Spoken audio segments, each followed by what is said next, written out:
Hello, everybody.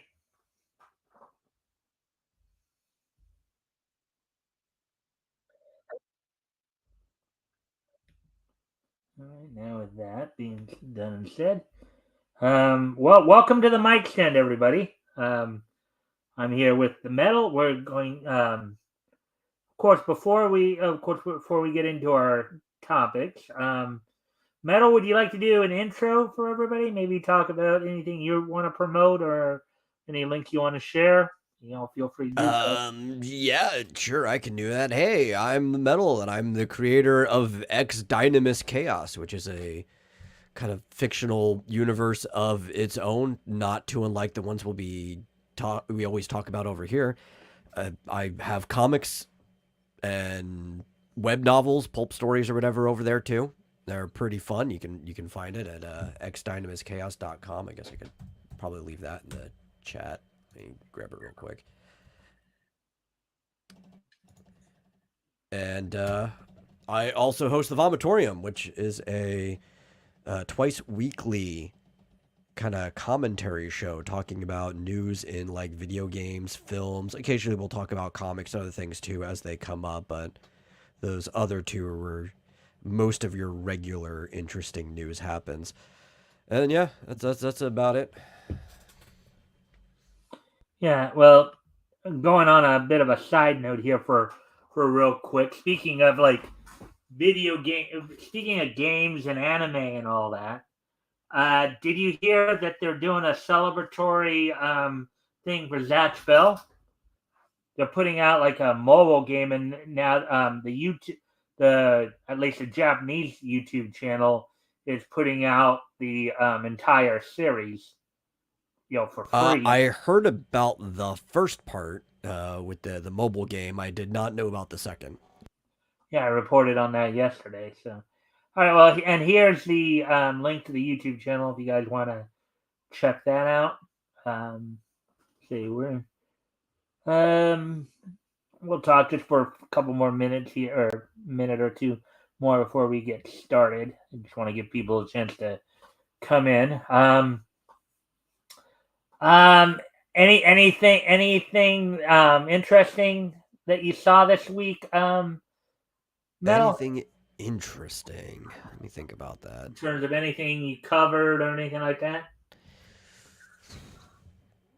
Trying to remember. A lot of times, like I'll remember it weeks later once it gets put into long term memory. But like the next couple days after a show, it's just purged. I don't even really think about it. Hmm.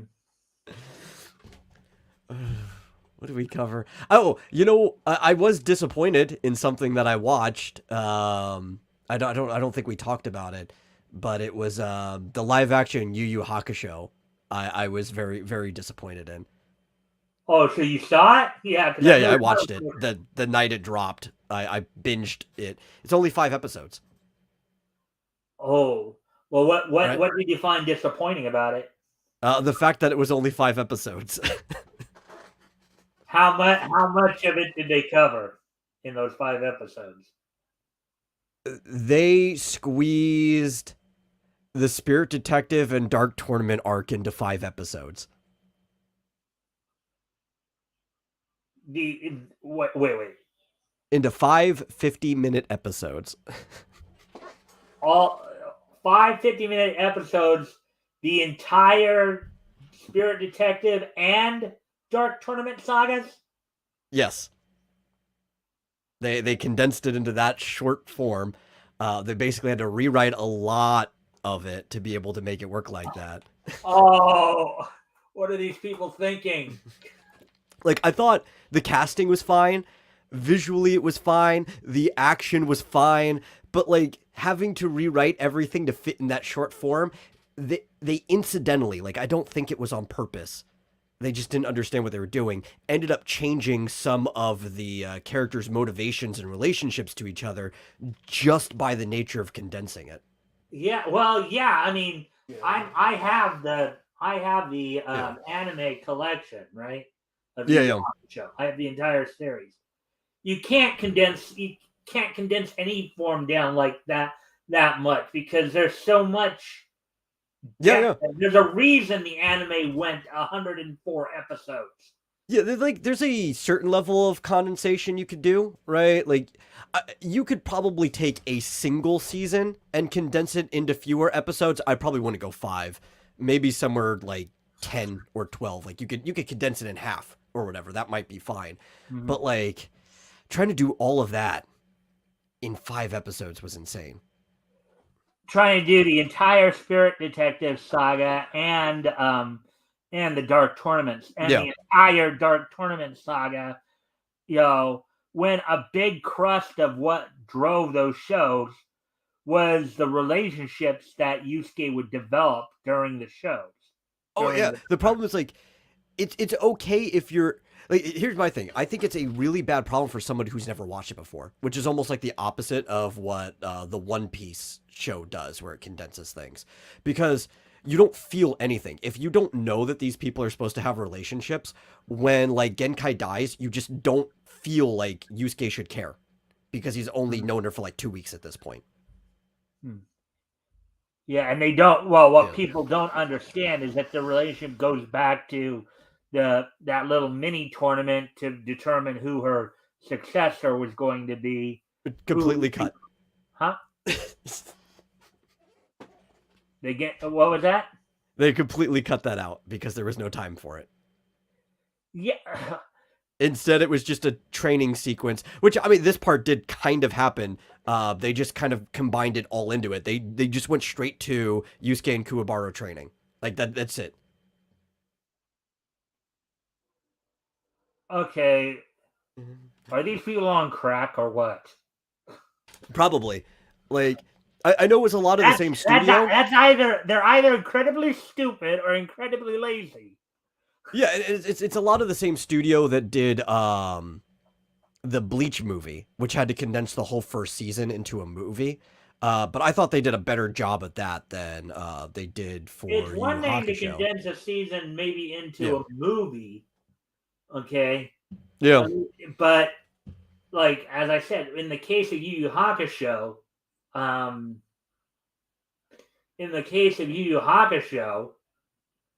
a big part of the big driver of the show is a lot of the relationships that Yusuke develops along the way.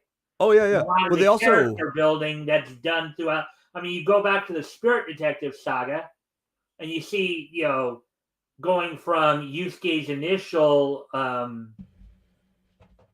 introductions to like Karama to Hiei, going from pursuing them as criminals to them being teammates, all that, and how all that developed, and how how they would how those relationships would develop. They also completely cut out Yusuke's resurrection, basically. Like the whole sequence of him like earning back his life and everything, completely cut. Right? It just goes. How do you cut the origin? Well, so I hate the way they changed it too. So they just, when the kid gets about to get hit by the truck, which in the original version, if Yusuke didn't call his name before trying to save him, he would have just kept following the ball and nobody would have died, right? But in this version, the kid was going to die because of a demon was inside the truck at the time, and Yusuke dies, and it just straight up goes to Koenma, and he's like, "I'll resurrect you, but you have to be my spirit detective." Like, it just cuts all of the whole like building up his character, earning his life back and everything, going into people's dreams. The egg is gone. Like they cut out probably one of the best parts of that arc, in which you have Yusuke and Botan, they're back and forth in terms of because Yusuke, as I this, Yusuke was thinking, yeah, well, I might as well just go to hell because people really didn't give a hoot about me anyway. So I was a worthless piece of garbage. So I might as well just go to hell.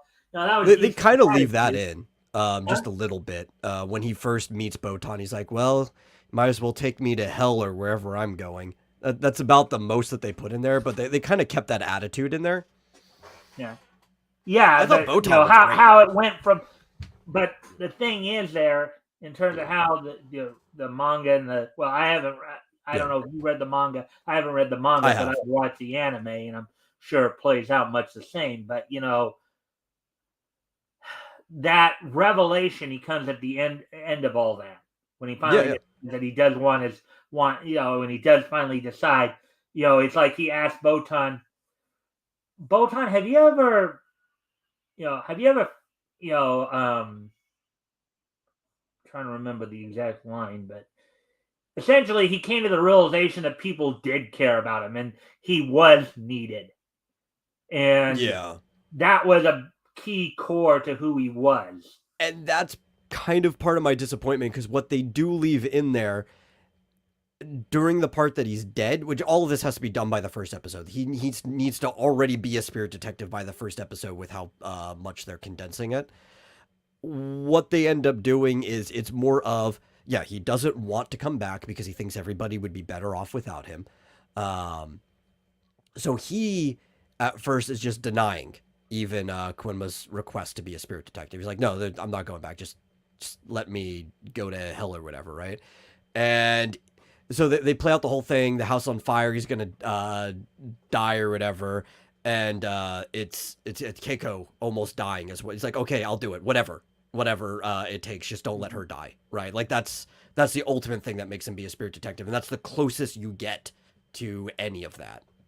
Yeah, I Yeah. mean, and then, well, I mean, if they got through the whole start to test, I mean, if they do plan on doing like quote unquote a season 2 on theirs, how horribly are they gonna condense I the have no chapter clue. black and the chapter black and the Three Kings saga? That's gonna be disappointing if this is their way they're doing it.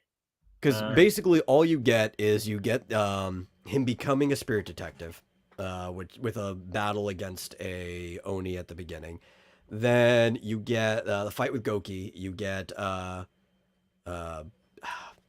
Korma, right? You get Kie. And then it goes straight to the island, and then you have fights with the brothers after the Genkai training. Like that's it. Those are the only things that you actually get in the entire season.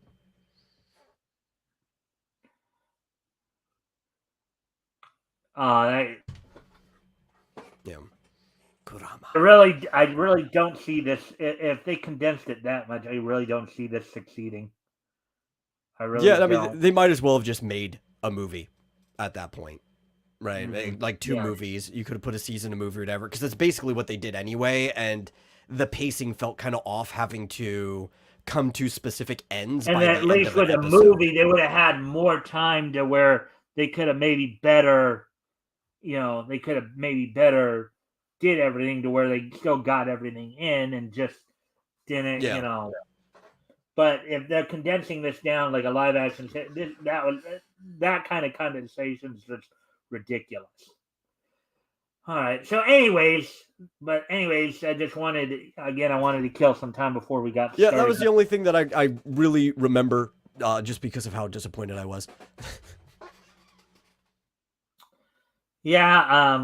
And of course, a lot of the stuff with the Mark Miller and Mark Wade, that stuff is still going on.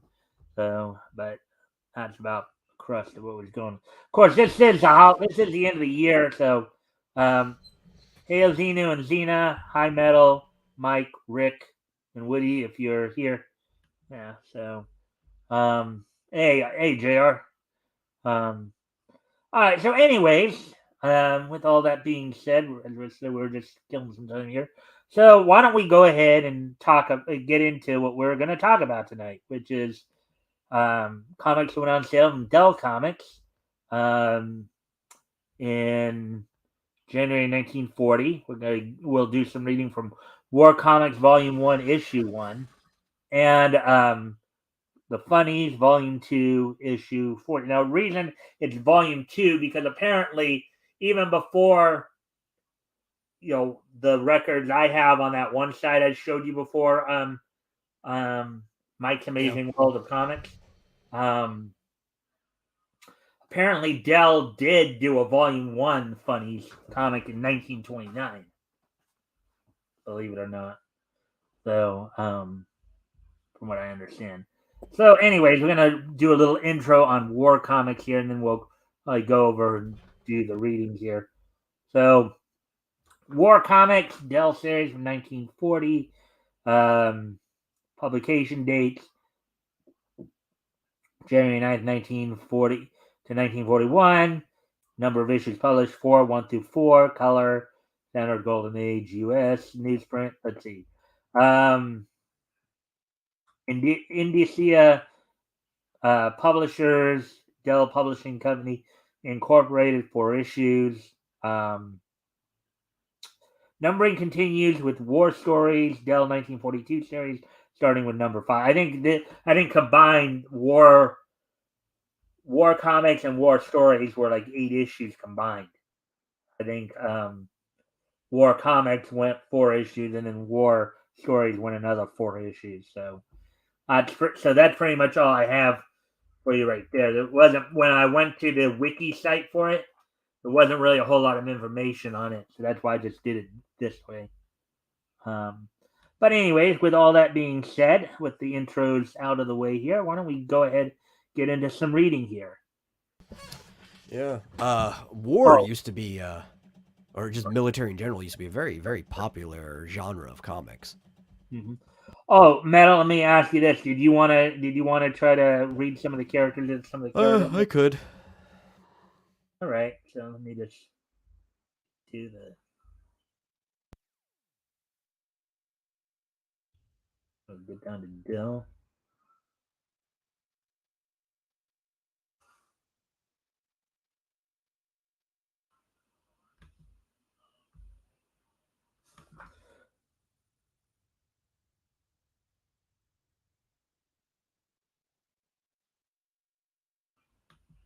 Yeah, it is likely because it only ran 4 issues. It is likely the only issue we'll probably read through.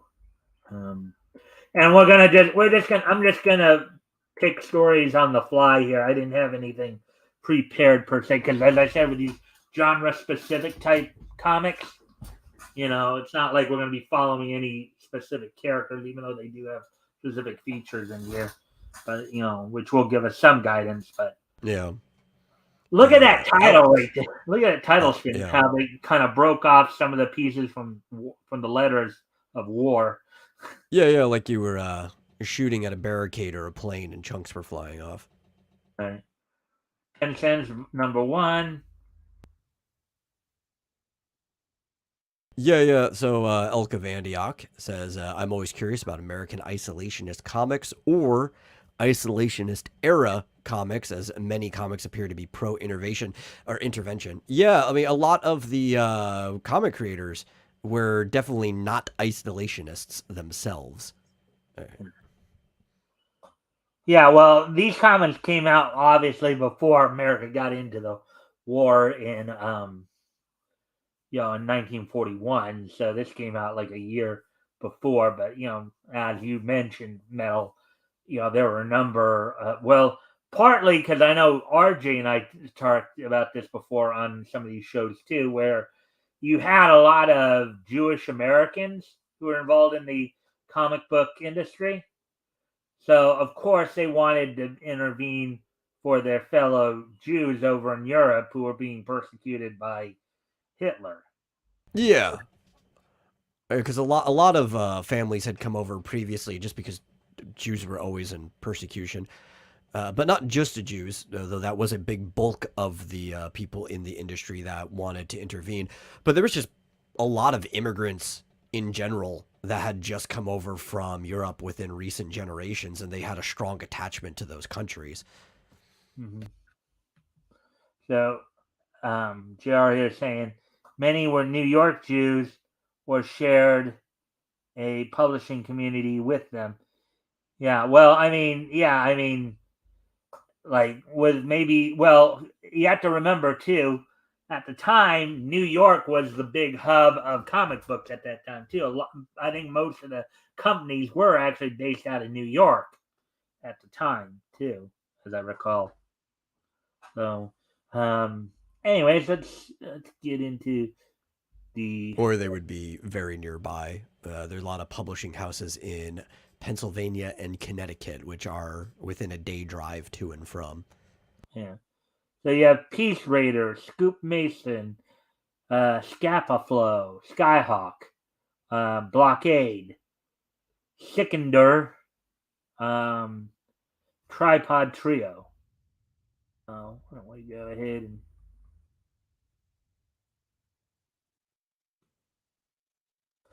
Warplanes.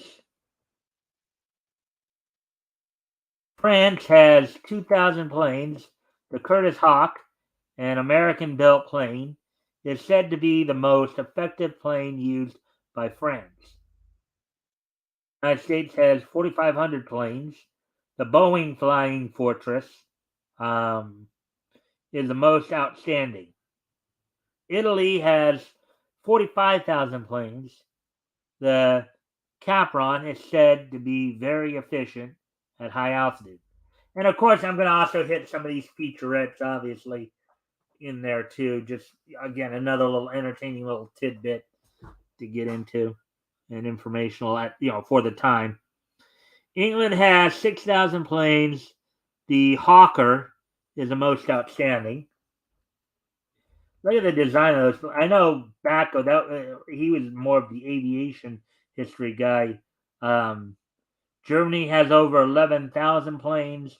The Messerschmitt is rated as one of the fastest planes in the world. Russia has over 9,000 planes, several types built for Arctic flying. There we go. Well, that's an interesting name. What? Because a messer is a knife, right? And Schmidt means smith. So the plane's literal name is Knife Smith. Huh.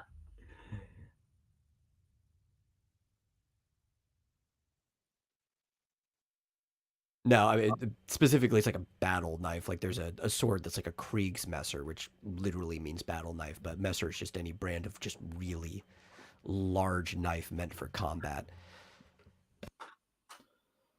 All right. Scoop Mason, war correspondent, written by Alan Blanton. I think I'll have you try. Do you want to give doing the women a try this time around? I don't care. You can assign me anybody. All right. I'll have you do. I'll have you do the women, and I'll just assign you other characters as we hit them. That way, I can give my voice a little rest. Yeah, don't be surprised if they sound like Dr. Girlfriend from the Venture Brothers. Whoever that is. Scoop Mason, war correspondent, written by Alan Blaine. Now, just a reminder to everybody watching, if you haven't already, if you guys can like and share the stream, see if we can get some more friendly people in here to engage. That'd be appreciated. Also, if anything grabs your attention, feel free to comment and or ask questions, and we will try to answer the questions to the best of our ability. So with that, let's get into this. Judy Jackson, correspondent for Atlantic News and Scoop's rival. Baron Treville, munitions maker and cabinet minister in French government. Scoop and his aide, Sleepy Samson, are covering the European conflict between France and Germany. Tonight, Scoop broadcasts to America from Paris, the capital, and he has promised news of startling revelations. I just want to insult whoever's idea it was to cram that text into that narrow box where none of the words get to actually flow properly.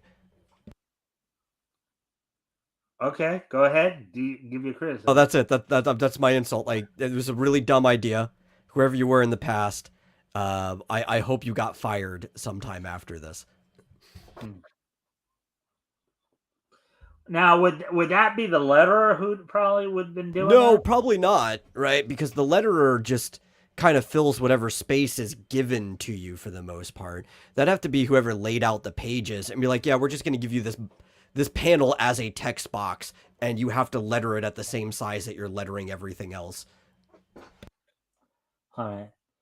Hello, America. This is your roving reporter, Scoop Mason, with World Press News from the war zone. And here is hot news. Why are munitions plants being bombed, supply trains wrecked? As he is about to reveal the secret, a bullet intended for him crashes into the mic. Not me, though, but I guess that's how they would spell mic back then, or microphone instead of MIC. And here's the answer. Someone high in official circles is, hey, what the?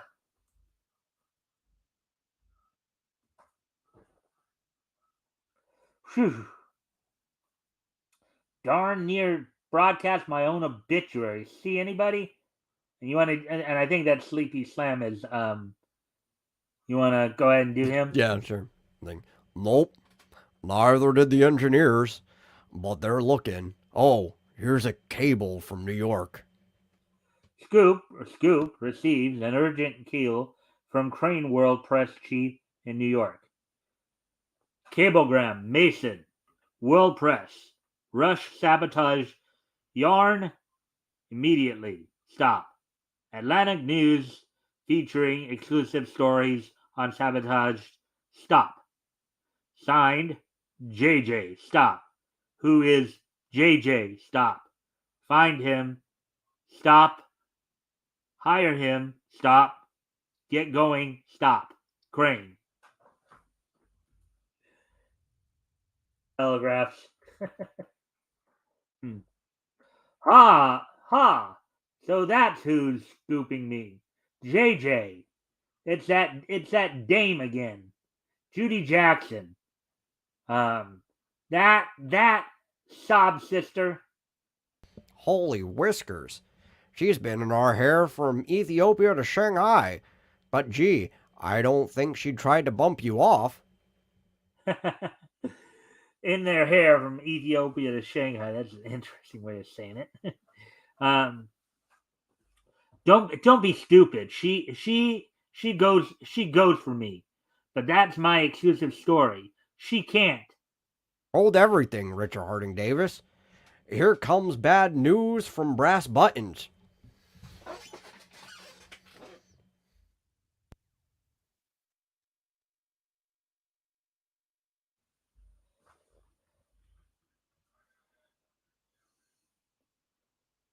You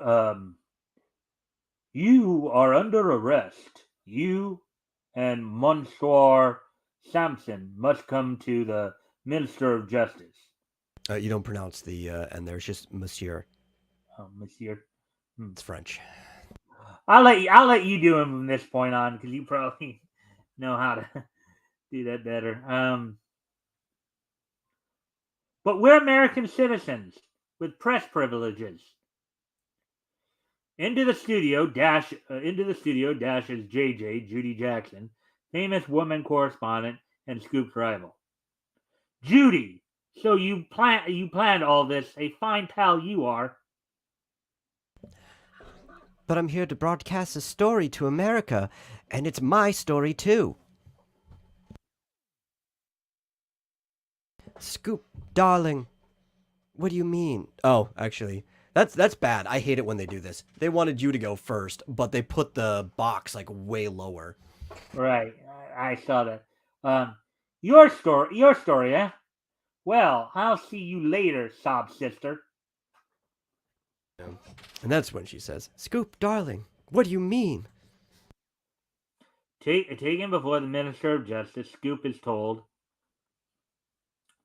Monsieur Mason, this is war, and I must know where you got proof of the munition scandal.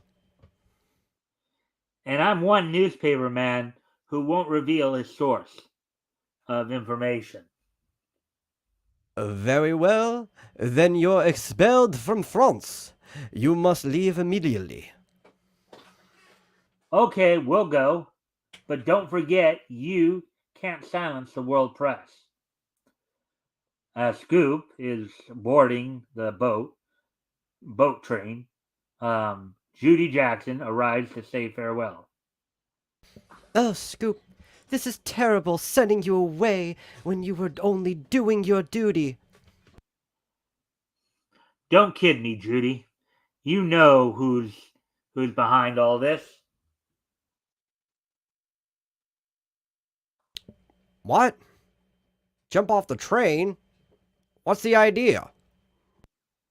We're staying in France to finish this job. Come on. As the train roars um, toward Cherbourg, two figures leap from the coach.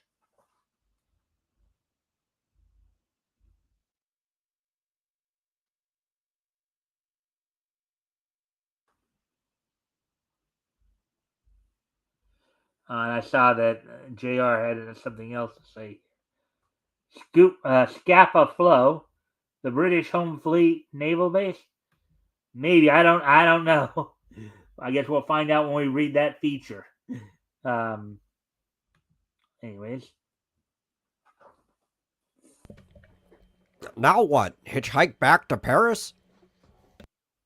Sleepy, we're going right to the headman, Baron Trevel, the munitions king. That night, two figures approach the home of Baron Trevel.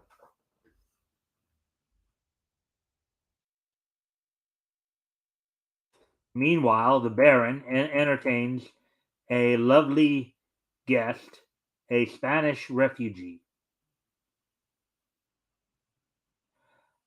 I'll let you do both of these characters. Oh, both of them? Okay. Rosita, my love. When my next shipment of machinery reaches Switzerland, we shall go away with much money. Oh, that will be wonderful, Signor Baron. Machinery to Switzerland. That means he's sending munitions there. But why? I don't know, but boy, she's gorgeous.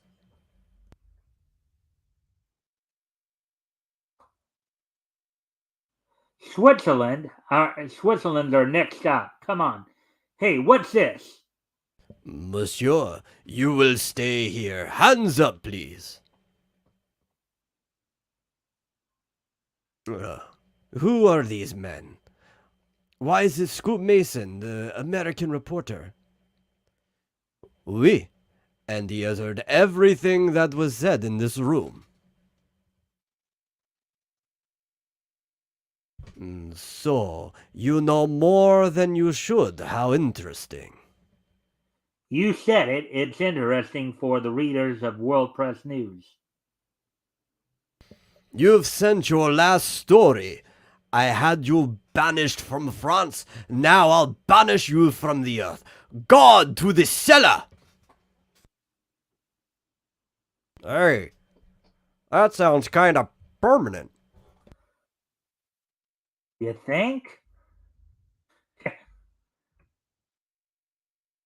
Let's see. Let me just get an idea.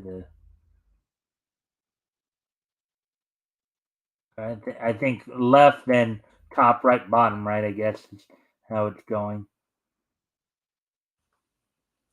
Hours later, helpless prisoners of the vindictive Baron Trevel.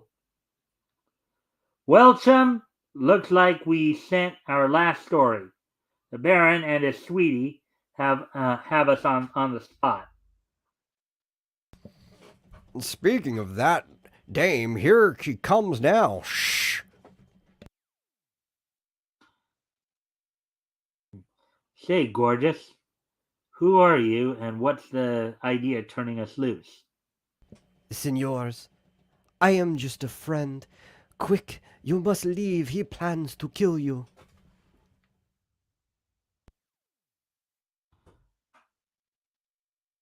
What is this? What is this? A trap? Please, you must leave France. At once. I will see you later, someday, somewhere. That was kind of an interesting line for that back in those times, right? It's like, I'll find you somewhere, sometime. We'll I mean, get the world's a pretty big place. Good luck. yeah. Back, back in Paris. Listen, boss, we'd better get out of the country. Not yet, Sleepy. Here, put on these old clothes. That morning, two new workmen report for duty in the Treville munitions plant.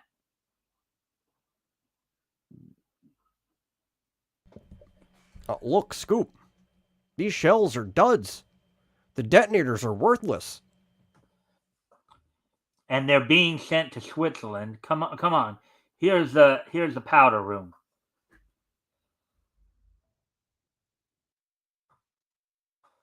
Boy, if the French government could only see this. Bold sabotage. Hey, let's get out of here. What is it? An inspection party's coming. In their hurry to escape, they run into the munitions magnet. Is Scoop Mason, the American correspondent. Quick, grab him. See, JR says, anyone else impressed with the basic competency of storytelling art and realism versus the often poor story writing? Yeah, I think the art in general is fairly competent and consistent in most of these stories. I don't think this story in particular is that bad, but yeah, like a lot of the writing ability during this era was just like all over the place. Well, and we've talked about that several times on this show as we've compared, and Rick and I, and also Tim and I have talked, and even you and I have talked about some of the leaps in logic the writings take at times when they're writing the stories as well. I Well, sometimes remember, it's like leaps in sequence too, right? Like they're trying to get through the story in such a short amount of time that there could have been logic in between, but they cut it because it's like we just don't have time for that. oh yeah, Rick and I had a very active discussion on something that last week in the Western Nevada Jones story, where it's like in one scene you see the horse and the rider start their fall off a cliff, only for when in the next panel the rider is standing above the horse, like looking like he didn't get hurt from what was supposed to be a 20-foot drop, and the horse lying on his back, basically where the rider talking about having to put the horse out of its misery, basically. So, Yeah. and else there, JR said, yes, this writing is okay so far, but it might not end well. I guess we'll wait and see.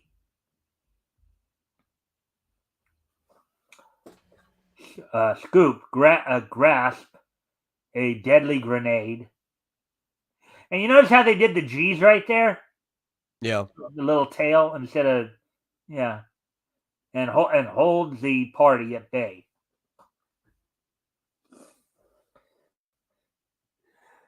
He's got an apron on there, so it makes it look like he's wearing a dress. Yeah, though I know they're wearing those clothes because they were basically in disguise as they were sneaking in here. A lot of the manufacturing workers would be wearing aprons. Yeah. Stand back, or we'll all go up in smoke. Fools! Those grenades are harmless. You might as well surrender. And look at the smile he's got on his face. What an evil smile, wouldn't you say? It's a confident smile, at least.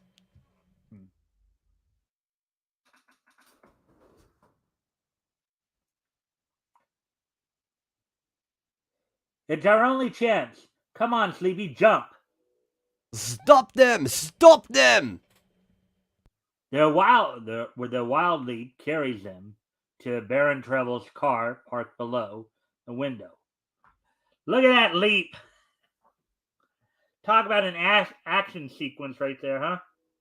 Oh yeah, you could easily throw out a joint or break a limb with that leap. Even landing in like a upholstered seat or whatever. Like, the shocks of the vehicle will at least take some of it, like the axle. They wouldn't have shocks like modern day, but the axle would take some of that impact. But still, that's action movie stuff right there, where you expect your hero to not take any damage. But then, of course, isn't that kind of what comics were back then? Yeah. Kind of, almost like action movies in printed form, right? Printed and painted form. Before we really had action movies, because the action they had at the time were bare bones stunt work. Yeah. This is the Baron's car. So the guards won't stop us. Here's the gate. Hang on. Wow, they kind of messed that G up pretty bad. Yeah, it looked almost more like a Q almost. So Scoop, please hit something cheap. They crash through the gate to freedom. Freedom, got to say freedom. Well, there's our story. But how are you going to send it? That's my secret. Next turn, we're going to visit my old apartment. In the Rue Maurice, there where Scoop has an apartment. Hey, you live on this floor?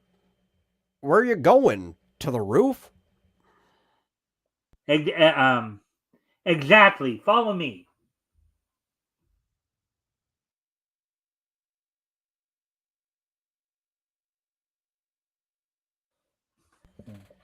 Holy whiskers! Carrier pigeons. So that's how you... Sure, my secret messengers. And here's my story written on onion skin paper. He really likes that phrase, holy whiskers. Yeah. Got kind of a prelude to the 1966 Batman show, huh? like something like 25 years or so into the future from this point. That bird carries my story to Luxembourg, a neutral country.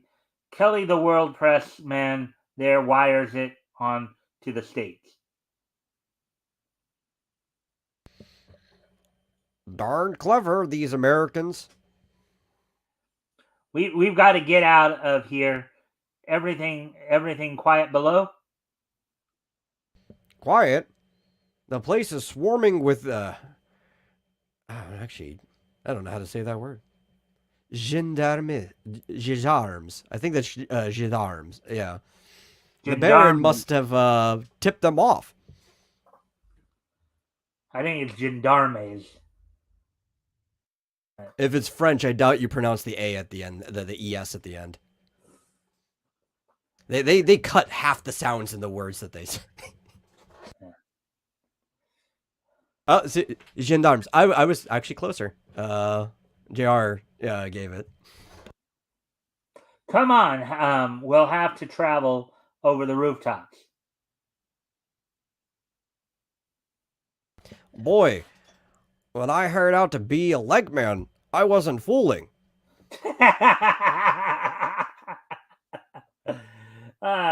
What do you think legman means in this particular case? Well, obviously the joke is that he's going to have to do a lot of walking and climbing and stuff, but a lot of leg work, right? Yeah. Yeah, so which he probably typically when I hear somebody's a leg man, he's probably expecting to like carry equipment around. Yeah, like a mule or a gopher is usually what like a leg man would be. Yeah. Scoop boldly leads his assistant to the Paris railway yards where So, we're leaving Paris at last? Good. Pal, we're going to Switzerland, and unless I'm wrong, this train's loaded with Trevor's ammunition. As the freight train rolls toward the French frontier, Scoop investigates the shipment. Just as I thought, these shells are worthless, and I'll wager he's selling them to Germany. So, the Baron's playing both sides. Wow, what a story. Yeah, that is quite a story, wouldn't you say there? Yeah. Well, you've heard. Have you ever heard the expression when you practice to deceive? No. Yeah, I don't even remember it, but I was hoping you'd finish it. yeah, I kind of forgot it too. Yeah. But anyways, continue on. Yeah, we're stopping. This must be Basel near the German frontier. They'll probably smuggle the ammunition across the border tonight. Come on, we've got another story to send.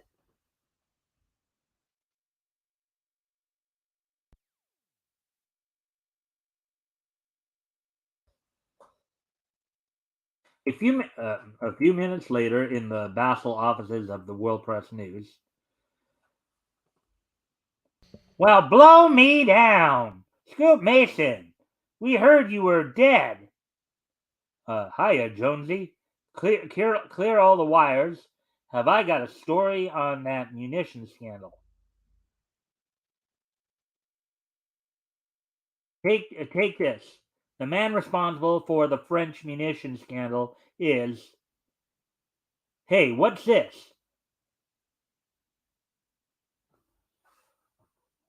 We now present the famous woman correspondent, JJ, broadcasting to America. I guess I'll take that. Yeah, well, hold on. There's still some narration here. JJ Judy Jackson, here in Basel. Scoop can't believe it. Now, how do Judy? This is Judy Jackson JJ, speaking from Basel, Switzerland. Here is the latest angle on the French munition scandal. Scooped again? It isn't possible.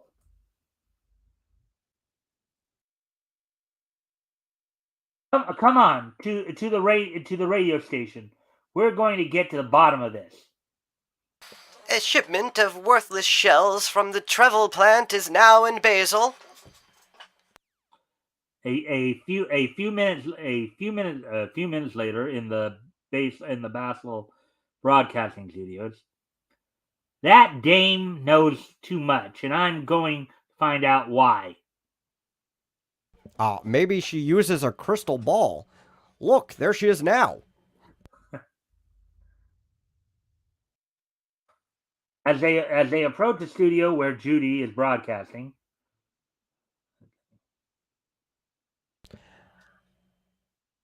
He's going to shoot her. that's our cue. Come on, Judy, look out! Scoop Mason.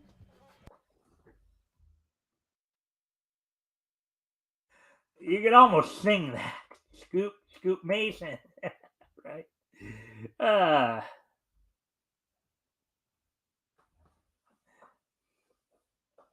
The powerfully built stranger gives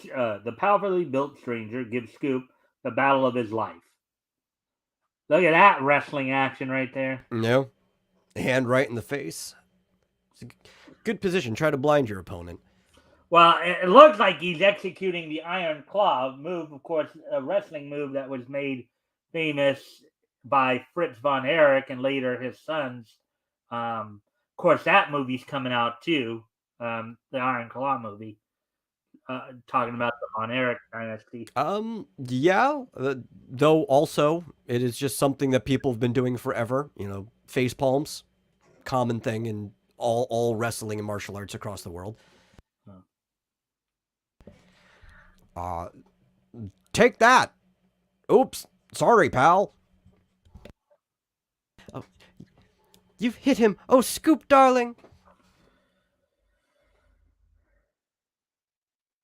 Scoop, darling. Speak to me. It's Judy.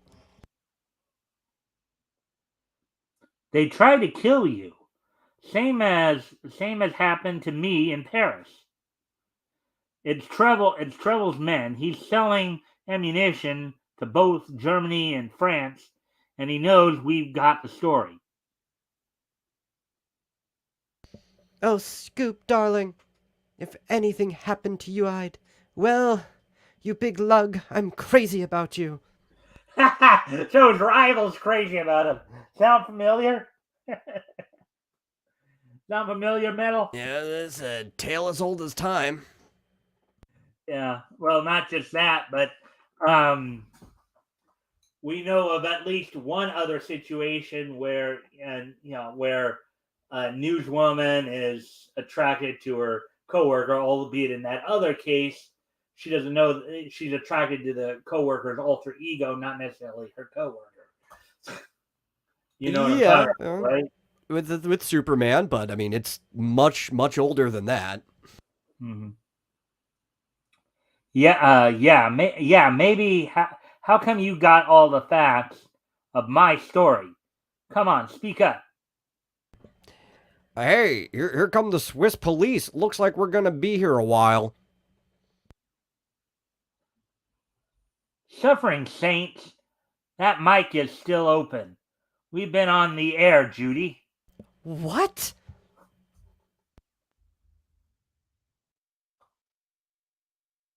Well, we're under arrest, but I don't care. I broadcast the story anyway. And the whole world heard me say I loved you? Why, you double crosser!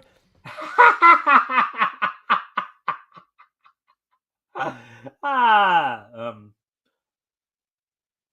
follow the adventures of Scoop Mason and his friends next month as they follow the ammunition story into Germany. What did you think of that story there, Metal? I think it had some fun beats. Talk about complaining about writing quality. I don't think as a single chapter it wrapped up very well. For obviously an ongoing story, but it was funny. I did like the humor in it. Let's see. I'm Yeah, we're also pretty saying, sure that Sleepy is supposed to be Chinese, but I like the voice I picked for him better. yeah. All right, and then the Baron is a good guy selling arms to Germany. Yeah. I do need to step away from the computer for Okay. a moment. But if you want to entertain everybody or talk to the chat while I go, and then when I come back, we'll do the tripod trio story next year. All right. Tripod Trio. Got it. Interesting title there. That's of course. Yep. See. It would be funny if it did turn out that he was only selling the duds to Germany, Deutschland, and that he was selling real arms to everyone else. That would actually be hilarious. Turns out he was a good guy. That's the type of story I would write. It's like, oh, you only thought I was selling duds to everyone, but it was only to Germany. I am a patriot after all.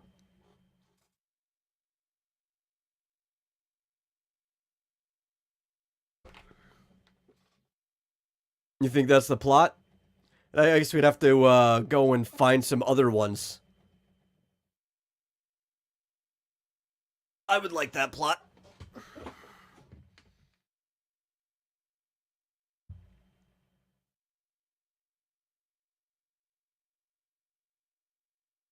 Germany.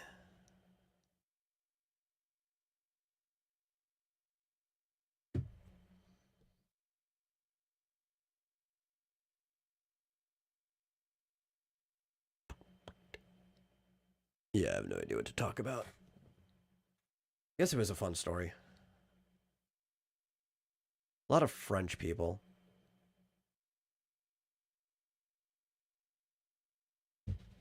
A lot of French.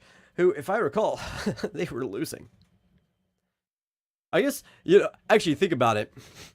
If you were a French businessman and you saw the state of how your country was doing in that war front, well, you might think about supporting somebody else too.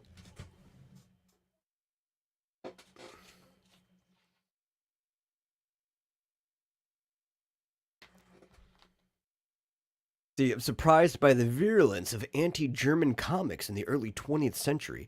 Germans were the second largest immigrant community at the time. Yeah. Though, a lot of the reason they were is because they were trying to get away from Germany, so... If anything, some of them might have been more not anti-German, but at least anti-Germany. And a lot of the immigrants came over, they did a lot of separation between their ethnicity and the land it came from.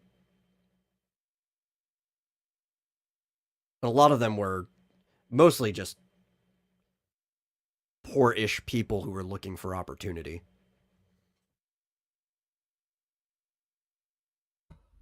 Especially in case that a lot of the Germans who came over were Jewish.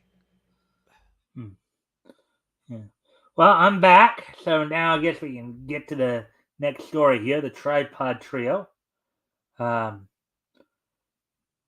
Tripod Trio. Let's see.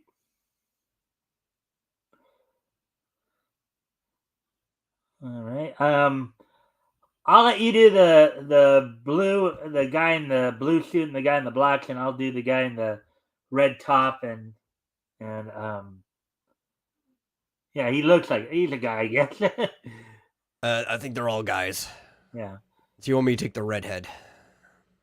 Yeah, the redhead and the guy in the black hat. Okay. What a story. All about the Isle of Everlasting Beauty. Gee, I wish I could read a cook feed, I mean. Yeah, me too. The island is inhabited only by gorgeous, beautiful girls. A place we all would probably want, many of us would probably want to go to, right?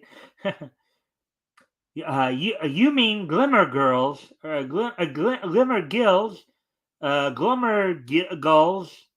Dames? Oh, this is good. This sounds like more of a comedic one here. Look at that. A typical belle from No Man's Land. They call it No Man's Land because no man has ever set foot on the island.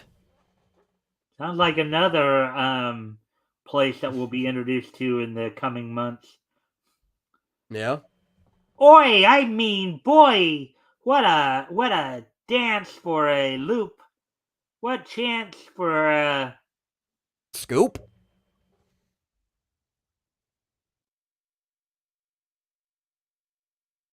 Boss, we got a great stunt, the biggest scoop of the year for pathetic news.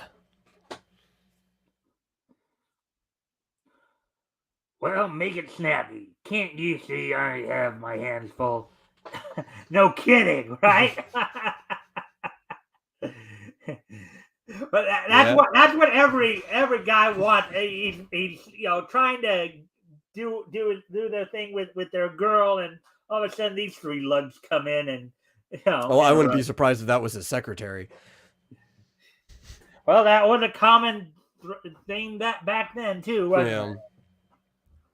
Chief, we want to get some exclusive pictures of No Man's Land. Wonderful. I've been looking for someone brave enough to handle that assignment.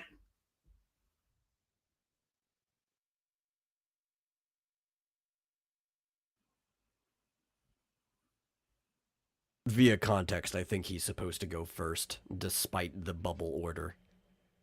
Oh. You sail for the war zone today. Huh?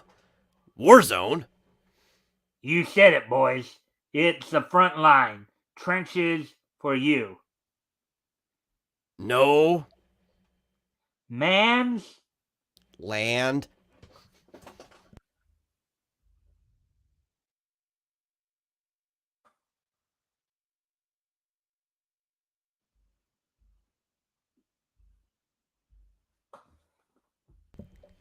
This is a fine kettle of fish.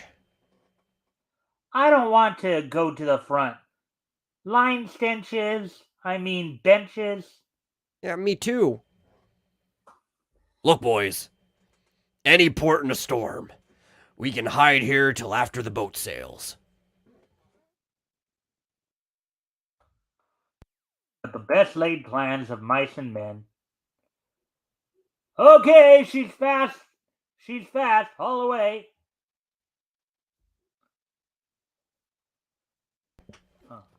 I got this. Ha-ha-ski and ho-ski. I'm going to blowing up the ship's ski.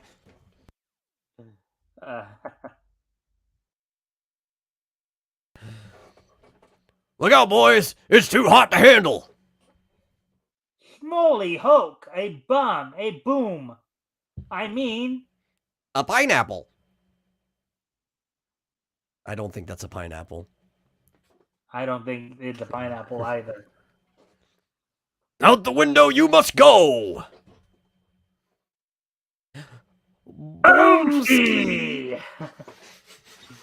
Oh, that's a very colorful boom. I like it. It's a very colorful what? Boom. Yeah.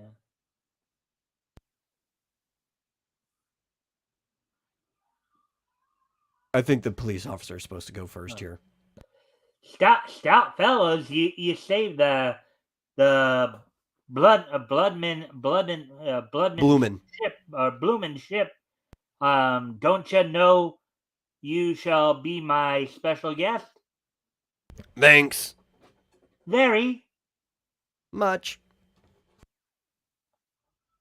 You know what I'm kind of reminded of with the way these guys are acting and talking? Like a Three Stooges type thing? No, not quite. The Three Monkeys. Oh, okay, yeah. Monkey see, monkey do, monkey oh no, the Three Monkeys. See no evil, speak no evil. Yeah. Evil.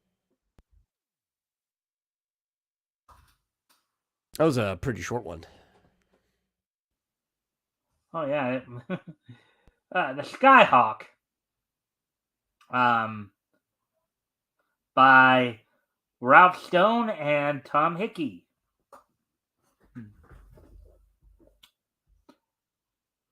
Midshipman Storm Allen, China born and raised, where his father had been a doctor in an American mission hospital.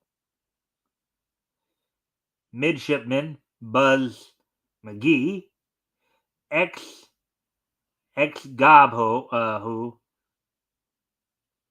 who had won his appointment from the fleet.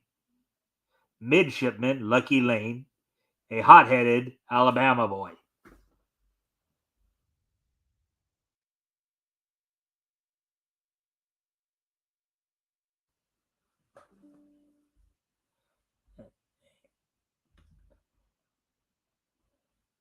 So these are basically our three characters. We've got Alan, we've got Lane, and we've got McGee. Yeah. McGee is the redhead. Lane's the blonde, and then Alan's the. So I'll do Alan, and you want to do the other two? Oh, sure. Right. Bad news strikes hard.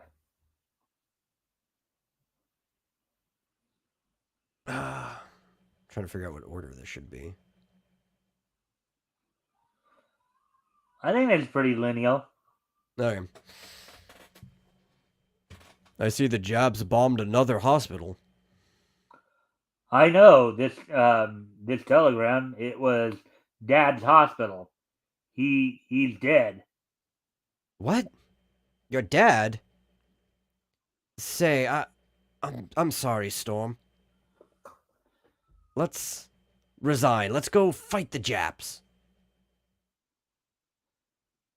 Can you get there, Storm? Are you going to ask for leave to go to China? No, I'm staying here in the Navy. That's the way Dad would have wanted it. But after that, aviation. But after that, aviation became their favorite study.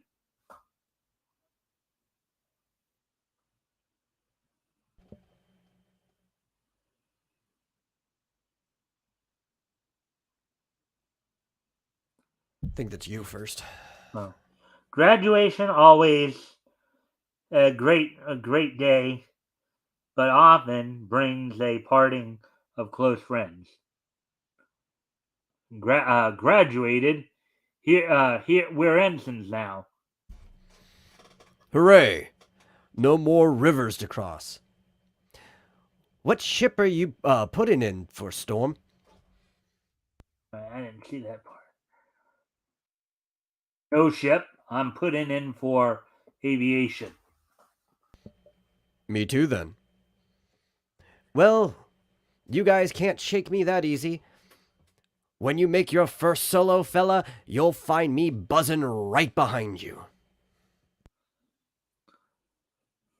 Congratulations, young gentlemen, on your excellent work here. Also, congratulate you on your new detail. You are all ordered to duty on the aircraft carrier, Lexington. Wings at last.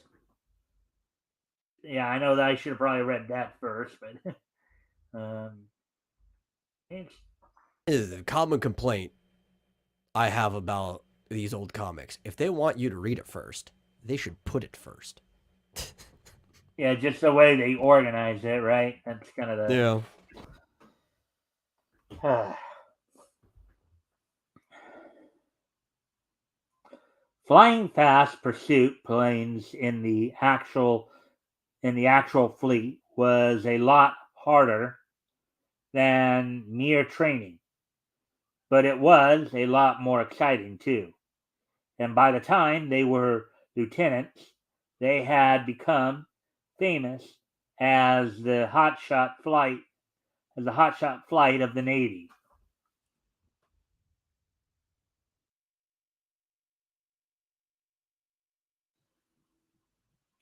It is really hard to tell who is who there. Yeah.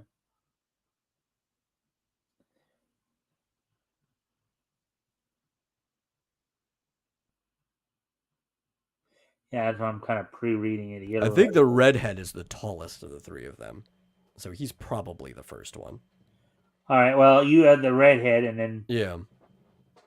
Listen, we three are ordered to the Cleveland Air Races as the Navy's exhibition team in acrobatic flying.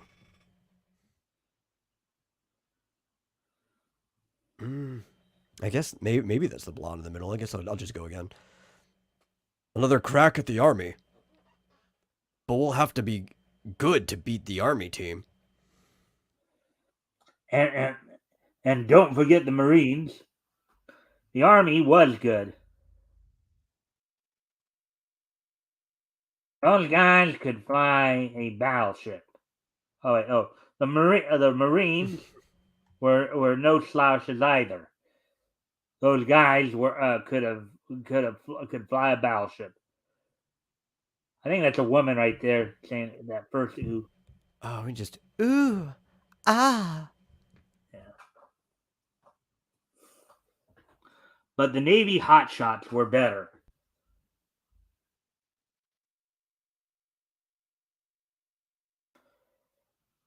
Listen to this telegram. the Lexington's captain. Congratulations on bringing home first prize for the Navy. Actually, I'm going to take back what I said. Throughout all these panels, they've been inconsistent on the height of any of these men.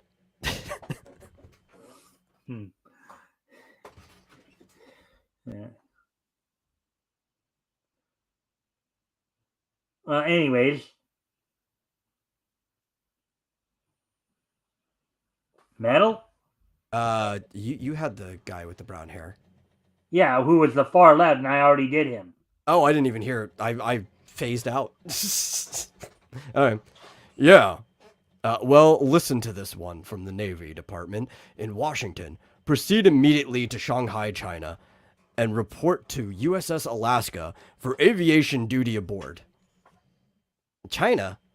Say, that's just, what I've been hankering for. Maybe we'll see some of that war we've been reading about.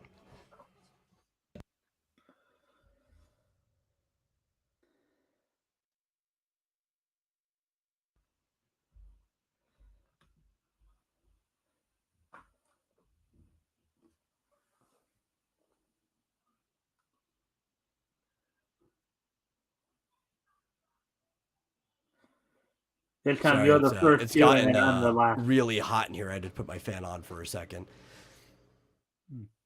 I'll have you know, I'm currently inside of a closet. Oh, you're inside of a closet? Yes, well, I turned my closet into my office for recording purposes, which is normally fine, but if I leave the door shut for so long, with me breathing and the electronics in here, it starts to get pretty hot in the closet, so I have to, like, turn the fan on. Yeah, but before you start reading anything, we've got something here. So, El Cabaniac, aka JR, was saying here, yeah, when France surrendered, they kept the same government. Only 3 ministers resigned. 17 or 18 moved to Vichy and continued. Yeah, that was a comment from the discussion I was holding while you were gone before the tripod trio or whatever. Oh, okay. Okay. Winning first prize and orders to China is worth a celebration. Better pull heavy dragon these eats. That transport across my feet nothing but navy beans. We're lucky every Navy flyer gets a grandstand seat at a war. A strange Chinaman suddenly appears at the table. You want to do the Chinaman? I could. My name, Ah I'm Wing. feeling you might be Head better at it than I writer. would. Yeah. Head writer. Say, I find Lieutenant Allen here. I have very important message for him.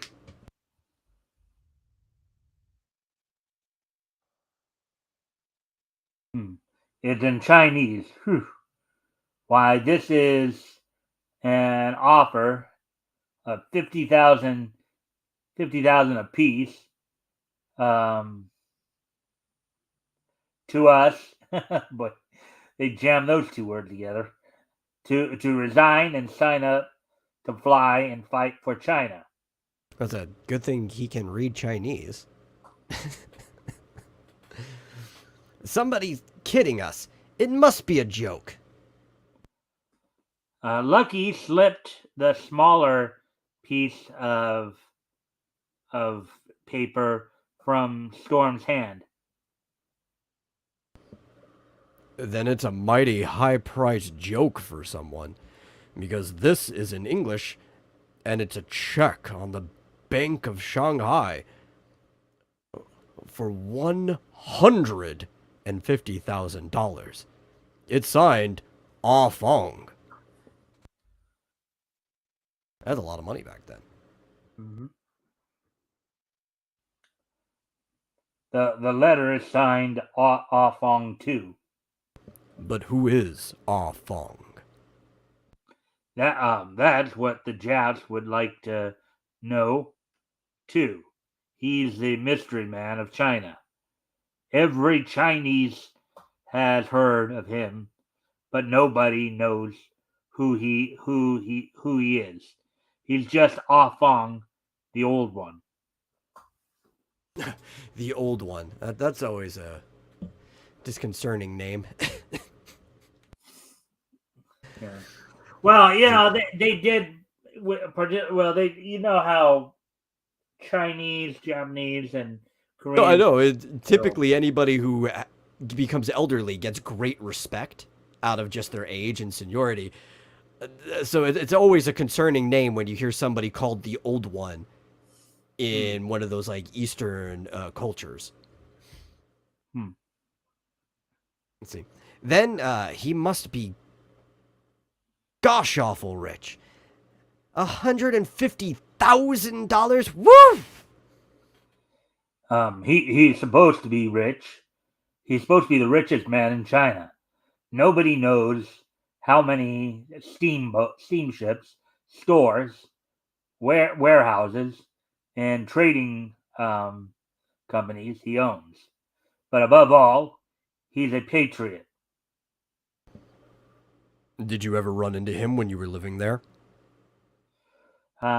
Recollection strikes storm like a voice from the past. No. Wait a second.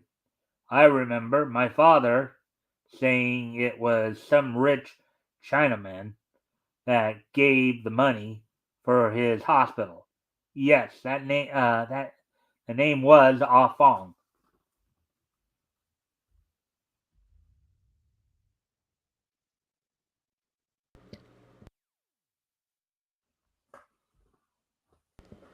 $50,000 is a lot of money. And I always wanted to fly in a war. I don't like people who bomb innocent civilians like they're doing in China. But after all, the United States isn't in the war. You're right, Storm. We're in the Navy, and America is not at war with Japan. Anyway, fighting for money like that would be taking blood money. Now, before we go on to the next thing, this exchange right here, what they're talking about, actually reminds me of a MASH episode. Have you ever seen MASH? I've seen a lot of MASH. Okay, so there was this one episode where Hawkeye confronts an injured pilot who basically the pilot admits that he doesn't even really know who he's bombing. He just says, "Well, yeah, I just go out, drop my load, and I'm done for the day," which infuriated Hawkeye because of just the kind of the callous idea that and that kind of that I was reminded of that from that panel right there. All right, so continue on then. Don't do that, Storm. Don't tear up that. Now you've done it. $50,000 apiece, and me with right in my hands. When I fight for a flag and not for money. Where's that Chinaman? Why? He's gone. On board the transport entering Shanghai harbor. Let's see. Yeah, I'm trying to figure out who's. I think the redhead. I think it's redhead, blonde, black haired. Okay. Look, the Japs are still bombing the Chinese section. And a bomb doesn't care whether it kills soldier or an innocent civilian. That's the way Dad was killed. So I was at the very least right that Alan was the one at the far end. Oh yeah, definitely.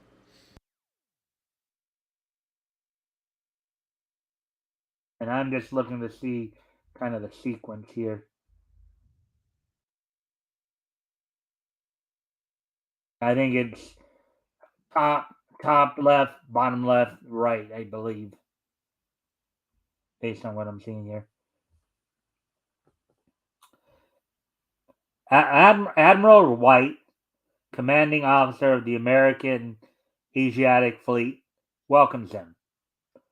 I'm glad to have the Navy hotshot flight attached to the Alaska, and I know you young gentlemen will remember that an American officer's first duty over here is to be absolutely neutral in both words and actions. Hotshots found everyday drills the same as usual, except that they took off from catapults and landed on the Marines' flying field in the international settlement ashore, from which their planes were brought back to the Alaska by boat, since the battleship and the open flight deck for them to land on. Storm and his buddies get their first glimpse of Nichikoto, the famous Japanese naval base.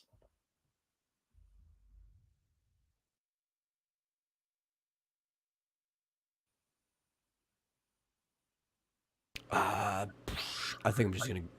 We'll just go red blonde Storm. I think probably. Yeah. That old Chinese plane never had a chance. The Jap is 3 times as quick and fast. What's that insignia on the side of his plane? That's the rising sun device of Nichikoto, the famous Japanese ace.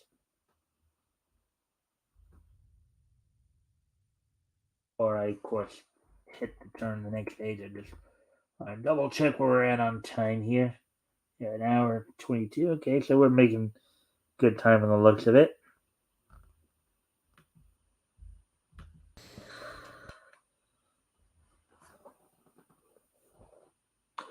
Kodo celebrates leading the flight in stunts close over the American warship.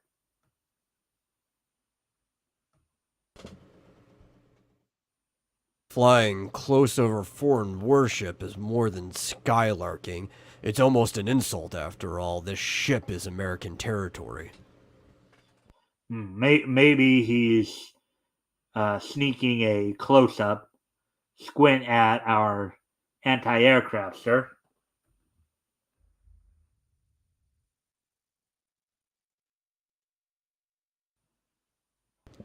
Look.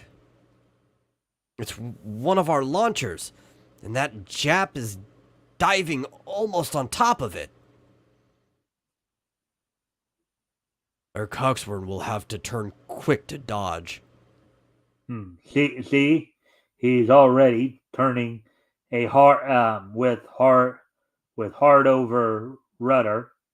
That Jap's drop or landing gear could take a man's head right off his shoulders. It might have been a good Japanese joke, but it was a dangerous one for the coxswain.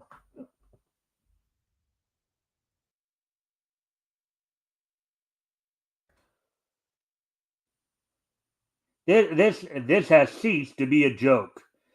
Endangering an American sailor's life is something I won't stand for. Call away my boat. I am going over to the Japanese flagship. Aye, aye, sir. I'll let you do the Japanese. So sorry. But this is Chinese harbor, and Japanese warships are here to make war on China. and our planes must keep up their wartime practice. Oh, I think that's you right there, because that's the blonde guy. Is it him? I think that's because I think they're ready to fly up. I think that's just the captain of the ship. Oh, okay. The United States may not be at war, but the Alaska is here to protect American lives, and will do so at all costs. Back aboard the Alaska, Admiral White. Okay, so he's blonde as well. Yeah. Orders the 3 American flyers also to take off for a bit of exercise.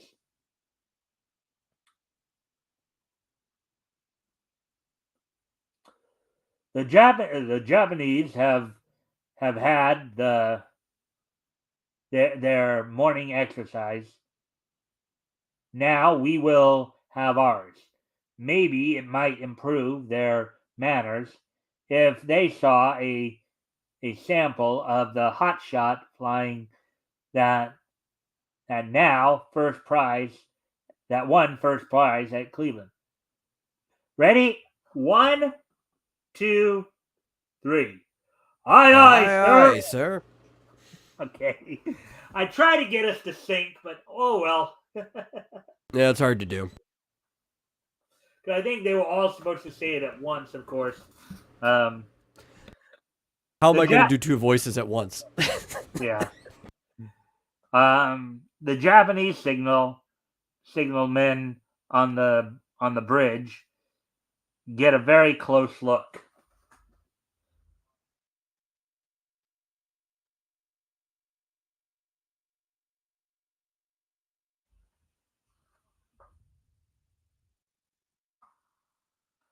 The I was deck. going to say in those last captions, my Nihongo ga is not that bad, but trying to get me to read it, don't even ask. Yeah. The deck force of the Japanese flagship gets a closer look still. And even Black Gang in the engine room below could almost smell them even if they couldn't see them. And you see the check. Yeah. Again, don't ask me to read that. Yeah. Well, you could probably, like, because a lot of times if they're kind of swearing, under their breath, maybe you'd probably do it and maybe try to do it in a Chinese or Japanese accent. I guess that'd probably be the way to go. Yeah, no, I think we'll just pass. As they head for shore to land at the marine field, Buzz finds that his motor is barking.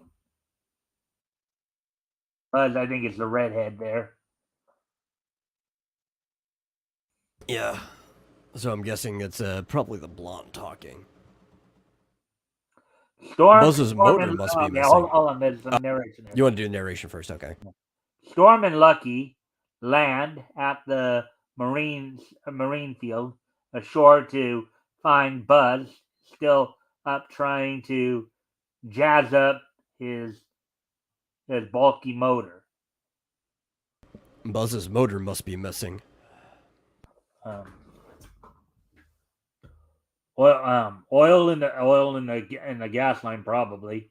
I see he's gunning her to try and clear it. Furious at being outstunned by the Americans, Koto, the Japanese ace, sees the crippled plane of Buzz helpless in front of him.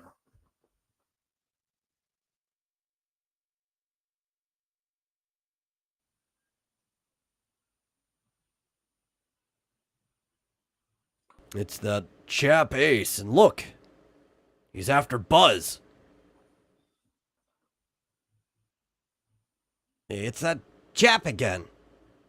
He's trying to hound me. like he did the launch. And with this bulky mortar, I'm half crippled. Bulky motor, what do you think that means based on the context? Based on context, bulky, probably faulty. I guess. I don't know. Not moving, stalling. It's not a word I'm familiar with. Yeah. The only term for any variation of that word is balk, and that's something in baseball which is kind of a false stop. So could be like a false start kind of situation, or because basically in baseball, a balk is when a pitcher is set, looks like he's gonna go pitch, but then stops again. It's like, oh, here we go. It's either reluctant or uncooperative. Learned a new word. Yeah. Helpless, but Buzz is almost thrown out of control by the Jap pilots flying close over his elevator.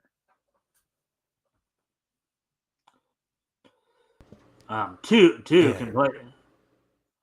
Oh yeah, two can play at that game. You escort Buzz and Lucky. I'll take care of Koto. Right. In his merciless hounding of Buzz, Nichikoto doesn't see the approach of another plane until Storm is almost on top of him. Oh, one of the other Americans. I'd better head for home.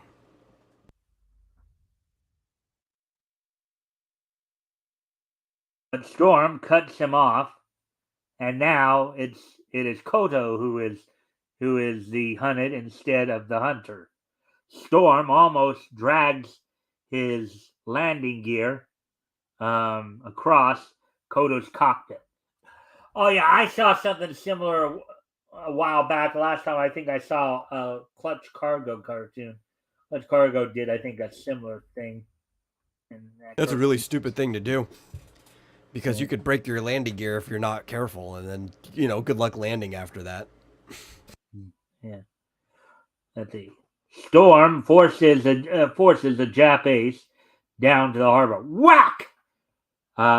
Though the harbor water is cold, Nichikoto comes out of it,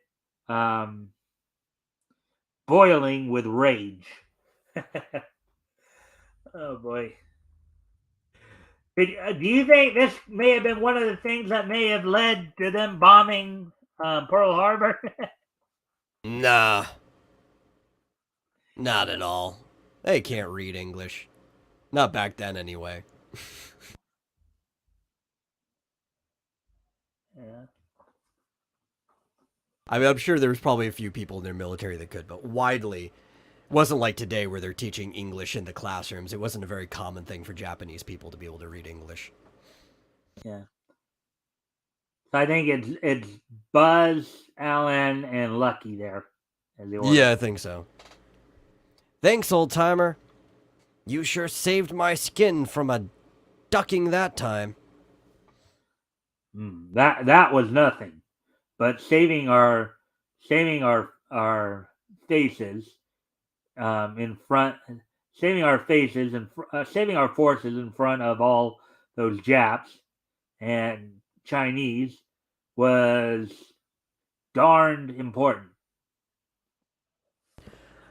I'd like to see Nichikoto's face right now.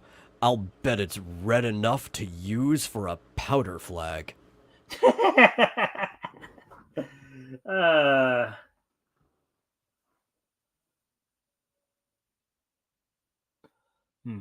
Well done, gentlemen. After seeing our American brand of morning exercise, maybe our Japanese friends will improve their manners a bit. Please give your captain compliments and tell him that I think you you have earned a special night's liberty ashore. That's you, because I think that's the blonde guy. That's Lucky. No, that's definitely not. That's Alan. Oh, you think that's Alan? Yeah, I think that white, Alan that's is just the the sheen captain. in his hair. Oh. All right. Thank you, sir. Now you know what liberty is in this case, Metal? Well, it says earned a special night's liberty ashore. That's definitely shore leave. I wouldn't be surprised what they would use it for.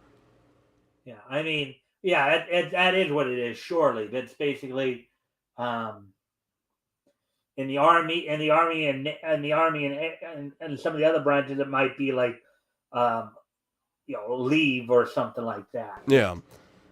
Knowing guys like this, though, they probably have one thing on mind when they get a night of shore leave. Mm-hmm. Let's see. The CNC is a great old guy, isn't he? A whole night's liberty ashore? Whoops. Dinner to start the celebration. A Chinese dinner with shark fins, bird's nest soup, and all the fixings. We'll look for a regular Chinese place then, but we've got to be careful. At the Japanese landing field, I'll let you do these guys. Yeah, I will, but I can't stand shark fin soup or anything with shark fins. And it's because they don't use the whole shark. If they killed the whole shark, it'd be fine. What they do is they cut the fins off, and then they just release the definned shark back into the water. It's the most awful thing. But, that second American plane, it must be a mystery plane. It must have some secret attachments to make it especially fast and quick turning. It would be a great deed for American, then, if this American plane crashed, so we could search it. But the American pilot is good. He would not allow plane to crash unless he was shot down. It must be easy to shoot him down if one got close enough without being suspected. Shoot him down? But that would mean war with America. Not if the Americans think it was a Chinese plane that shot him down. Quick, bring paint. Now to make it Chinese plane. The Americans are friendly to the Chinese. This American pilot will think it is only a Chinese plane coming near until the bullets begin to strike him. And then it will be too late. And so, even as Storm and his two buddies start out for a happy celebration, the deadly trap is being prepared. To be continued. All right, I know I didn't get a chance to ask you about the last story. So what did you think of the last two stories we just read, Tripod Trio and Skyhawk here? Well, I mean, the last one was before this was really short. It's just like a little filler cartoon, 2 pages. It was kind of fun. I didn't particularly care for this one. Didn't strike my fancy. It's a little too wordy. Oh yeah, what about kind of went on a little too long.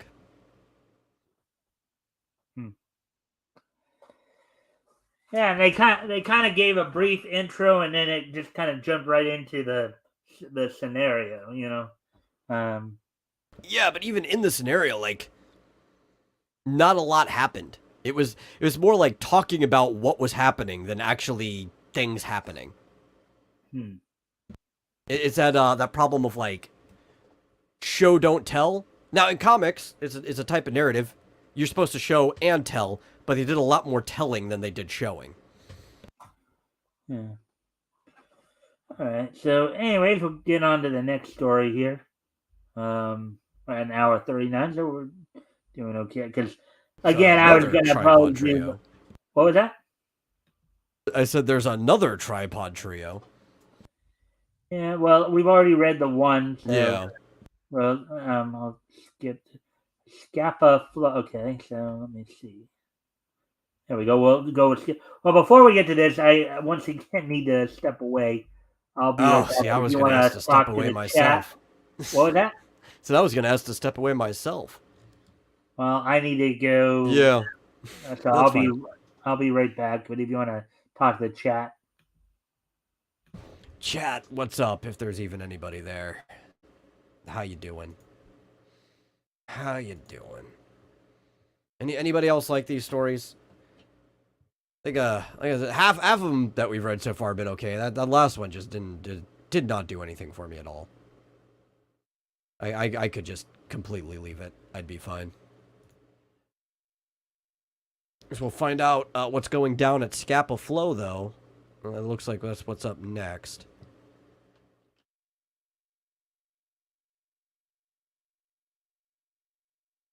It's a lot of, I don't know. It's probably hard to put a lot of tension in these pre-war stories, especially if you're trying to actually tell it straight, like people who aren't in war yet. Since from the American perspective, we weren't at war. It gets a lot more interesting once we actually join the front and people are writing stories that could have happened there. Obviously, aside from letters and journalistic reports, nobody actually really knew what was going on. A lot of this is the equivalent of historical fiction as it's happening.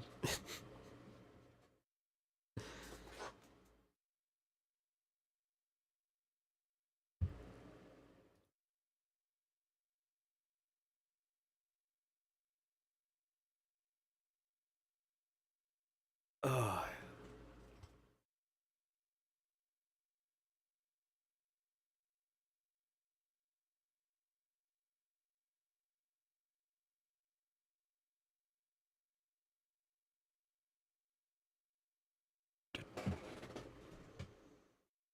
I think we're supposed to be getting into some funnies later. Could definitely be a reprieve. Well, we had some funnies technically. Tripod Trio is a cartoon.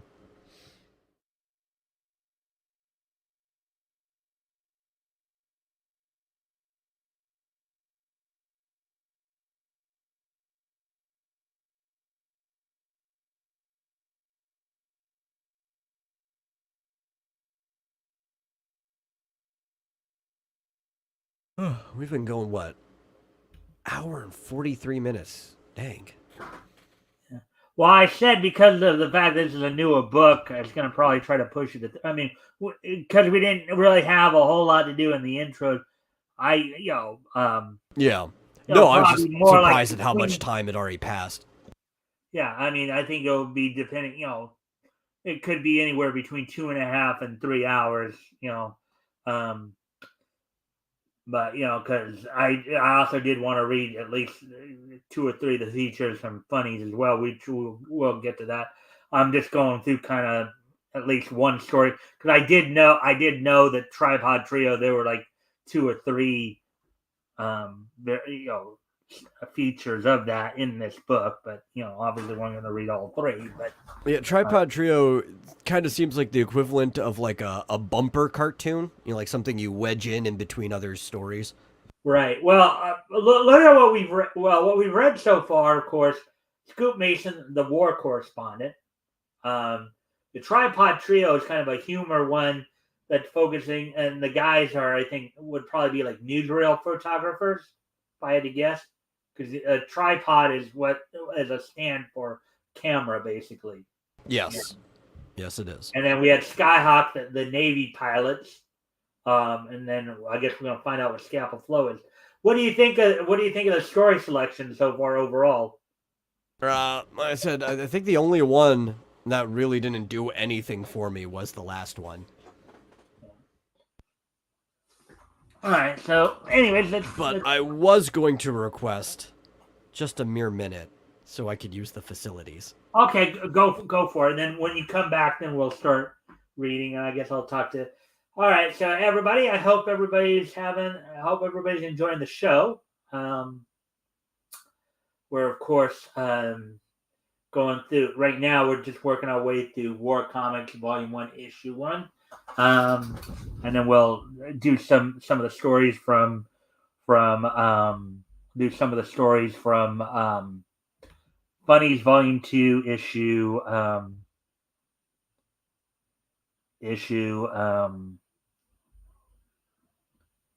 40. So, anyways, I hope everybody's getting ready for their Christmas. Coming up on Christmas is Monday, so I'll probably be spending much of the weekend catching up on some of my favorite animated Christmas specials. See if I can grab some attention here.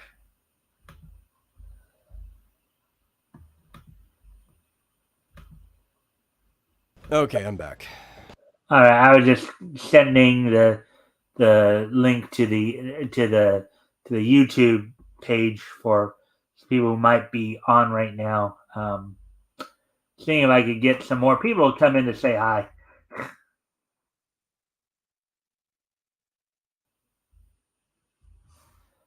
Anyways. All right. So, anyways, with all that being said, let's get to this next story, Scappa Flow.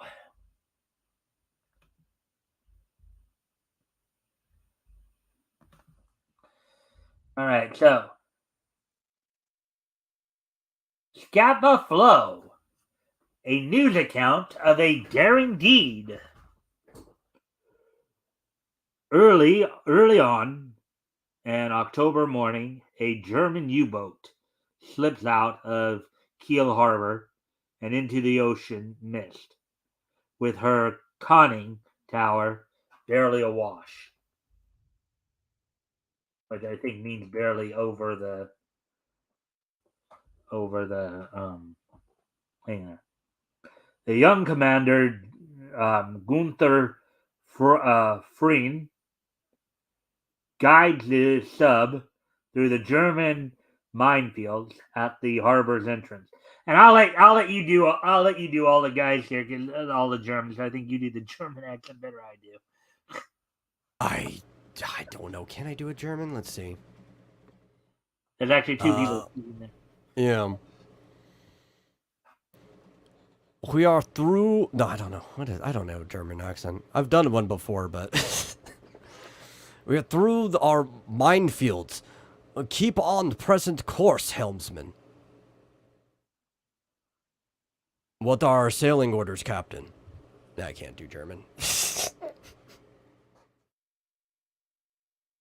Our orders are to sink any British ships we come in contact with. Nearing the British blockade, Prien brings the sub down, only the periscope showing above the ocean surface.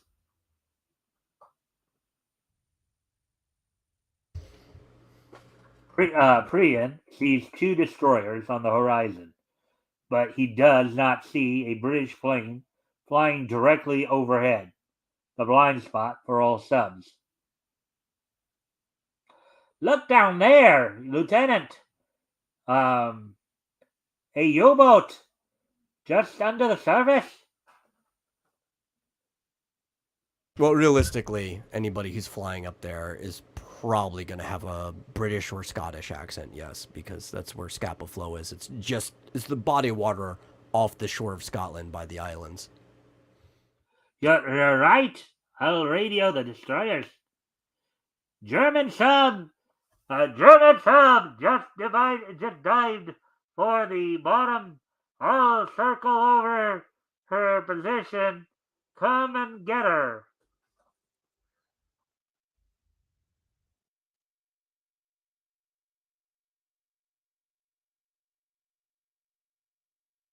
The two destroyers race toward the spot under forced draft. Get ready for with the Y-gun and depth bombs.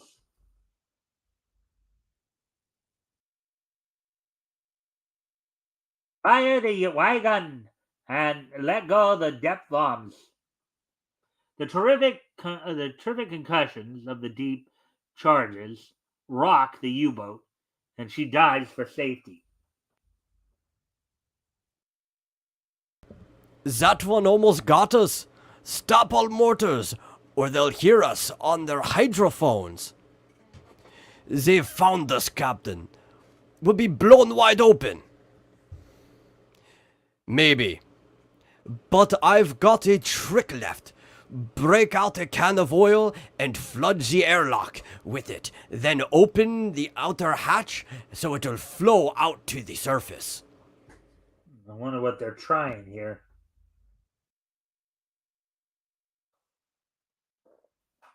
The trick works, and the plane reports, "Hello, destroyer.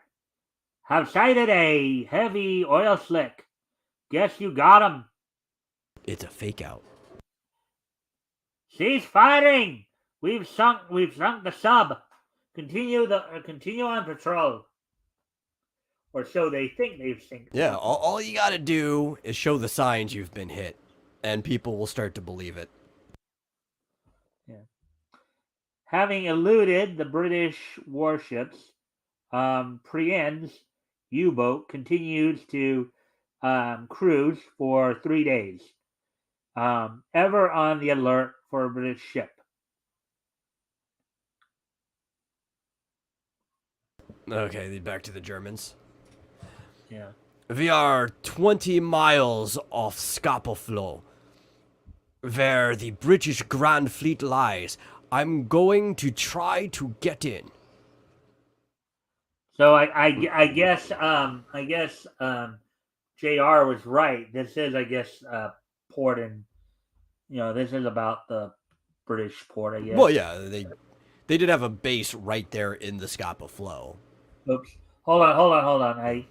I kind of went Gonna go ahead back a without page. really extending. Yeah.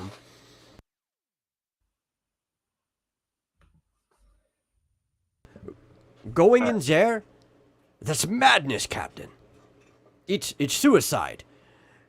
Their entrances are jammed with mines, nets, patrols. Impossible. No one would ever dream of a U-boat entering Scapa Flow.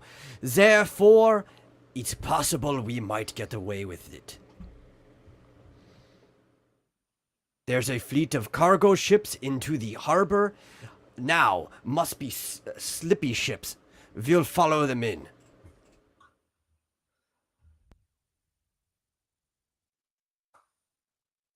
The U-boat follows directly in the wake of the cargo ships. They can't pick us up on their hydrophones because their own engines make too much noise. Full astern. We're in the nets. Full speed ahead, stern. Just in time, the sub reverses noses down, and slides beneath the dreaded net into Scapa Flow. We're in. Now lay on the bottom and attack at dawn. They're kind of going into deep cover there, huh? Dawn is heralded in the Great British Naval Base by a terrific explosion in the bow of the Royal Oak, one of the big battleships of the fleet. Another blast amidships, and still another. The U-boat has struck.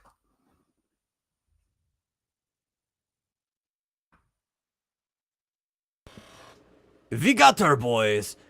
Crash dive to the bottom. All that day, Preen keeps the U-boat quiet on the bottom while the British hunt for him. But the next night, the sub comes up and lies close to the harbor shore.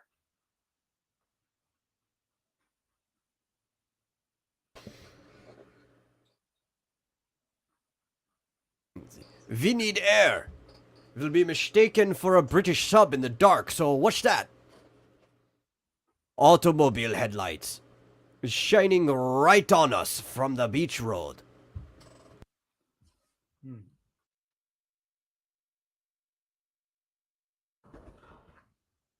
Before the British can locate him, Preen manages to get the sub past the minefields. Then he dives for the bottom and with depth bombs blasting all about him. There's a bad leak forward, sir, but we've plunged it. Battered and leaking, the U-boat makes good its escape. 24 hours later, the U-boat limps into the keel to the welcome of the German fleet.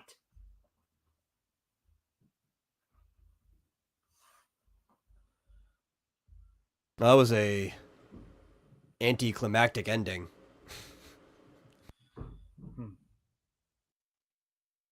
They got in. Yeah. Let's see. We're coming up on 2 hours now. I think we'll do one last story. I think we'll do Lieutenant Frank Luke, and we'll move on to funnies. Because we're at like 26 pages here. We're coming up on 2 hours, so let's see.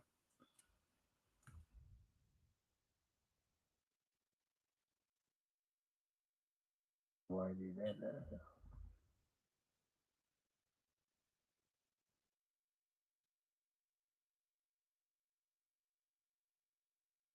I would like to apologize that my only German voice is Burgermeister Meisterburger. Yeah, but it's considering the time of year we're in, that's okay. All right? Yes, it's a difficult responsibility. Yeah.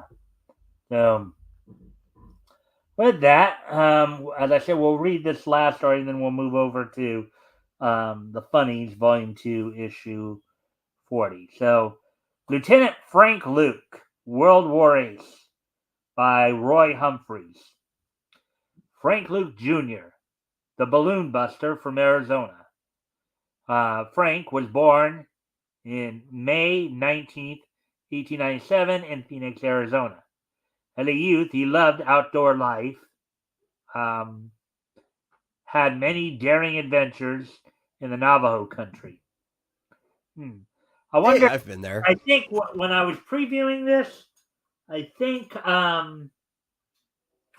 this guy might have actually been involved in World War I as opposed to World War II. But, Maybe. Well, But I used to, I did some mission work in the Navajo country. All right, so. Which kind of would make more sense because in 1897 he would have been 17 to 21 in World War I. He would have been like during America's involvement in World War II. It would have been like 44 to 48. So yeah, it's probably, I think he is, So in the summer he worked in a copper mine in Ajo, Arizona, and in the winter he was a student at Phoenix High School. I'll be glad when school is out and I can go back to the mines. He was an all-around athlete, captain of the school track team, and played a good game of baseball and football. Kind of an everyman here, it would appear. Frank's ability was soon noticed around the mines, and a jealous miner tried to slow him down and was thoroughly beaten by Luke. Mind your own business. when when a professional pugilist appeared in Ajo with a 4-round challenge for all comers. Frank accepted and knocked him out in the first round. You want to do the ref there? The winner, Frank Luke.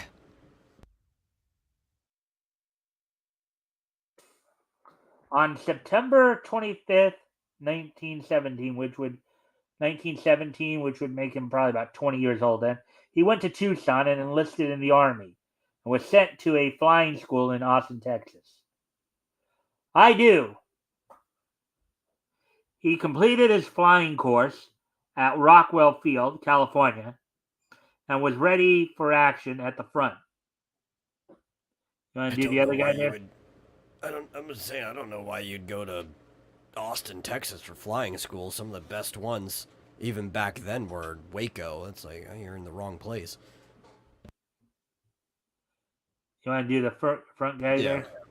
Hey, nice going, Luke. It's flying. It's fun.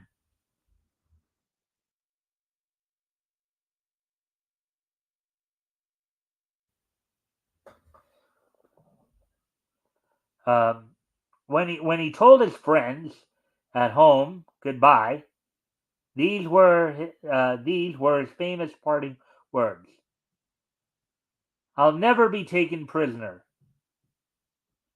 Good luck, Frank. All right. You'll hear of me before I'm through, and I'll never be taken prisoner. He sailed for France March 4th, 1918, on the Leviathan. So this is more told from a narrative perspective. You do have some dialogue, but it's a lot of it's mostly narrative. Yeah, which it's not the worst thing, but like narrative stories like this, especially in a war thing, which there was a lot of war stories that were mostly narrative. They feel like filler stories, right? These are the type of stories where you want to tell actual history this way, but you don't necessarily want to tell a character story this way. Yeah. His first narrow escape in France was during a 500-foot dive. His safety belt came unfastened, and he was almost thrown from the plane. His first victim was a Fokker. He volunteered to bring down an enemy balloon that had been unsuccessfully attacked by our planes several times before. I'd like to get that balloon, sir. It's a dangerous mission, Lieutenant. You know what a Fokker is, right? It's a Dutch brand of planes. Okay. I know that Fokker has a different meaning today. Oh, no. The FOKK ER is a brand of planes mostly run by the Dutch Royal Air Force. All right. So obviously this isn't like Meet the Fokkers, right? No. Though, comedically, that might also be where their last name came from. They were just using it like a double entendre type situation. Yeah. In a few minutes, the German sausage was taken in flames, his first victory over a balloon. While his escort of planes attacked a flight of Fokkers, he swooped down. I mean, considering how we use that term today, that almost does sound funny the way that sounds, right? Yeah, a little retroactively.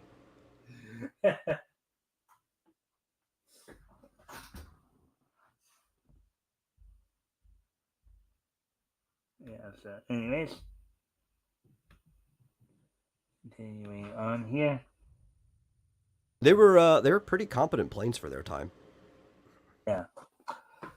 Through a hail of Archies, and got his second balloon on September 14th, 1918. When he landed his Spad, it was so torn with German bullets that it was declared unserviceable. Pretty close, eh, boys? You must have a charmed life. And he really wants to take down those airships, doesn't he? He's got like an eye for balloons. Well, they did call him the Balloon Buster, and I think that Yeah. was used for the aces of that period who would take a lot of the balloon. Frank had 4 planes shot to pieces in 3 weeks. Luke's fame had spread into Germany, so they set a trap for him. I'll let you do those two. Yeah. We must get this guy Luke. We will send them over those clouds. 2 balloons were stranded near a large flight of Fokkers. He not only brought down the balloons, but 2 of the attacking planes also. In less than a week, he crashed 13 enemy ships and a record of 5 in one. Wow! Dude was pretty impressive, wasn't he? Yeah? German sausages are your meat, eh, Luke? You said it! Once he flew to the front of another Army Corps and brought down a balloon that had the Allies worried after destroying it. He flew back to his own station. There she is, a beauty.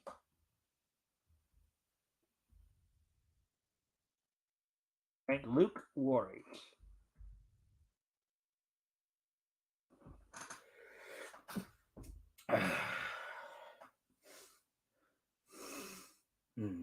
Anyways.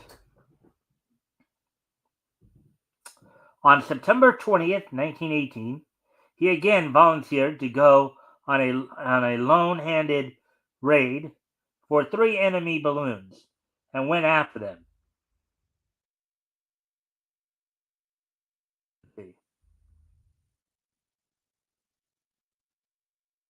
One after the other, the Arizona Eagle sent the sausages down in flames.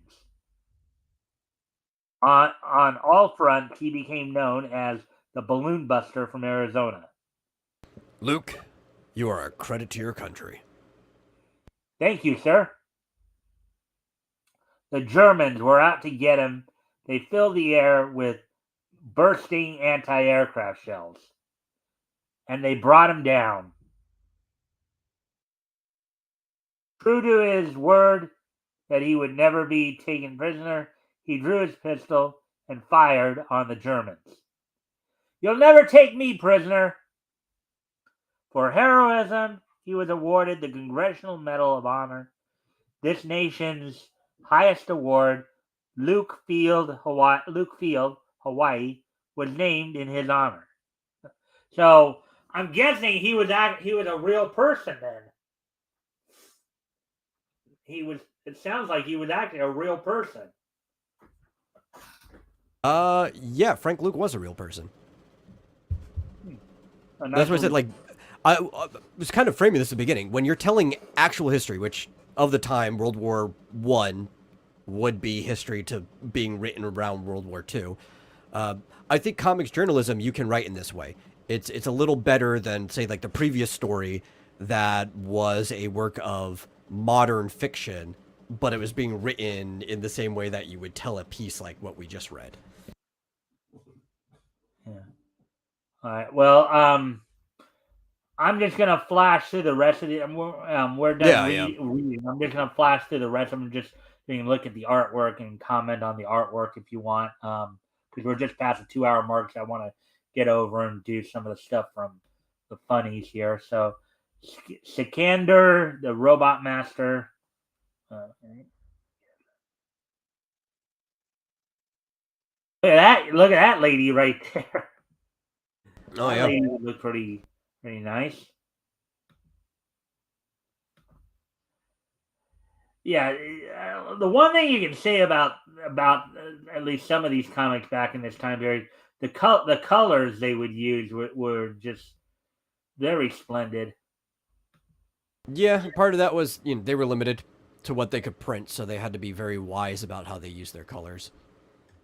Yeah, Blockade.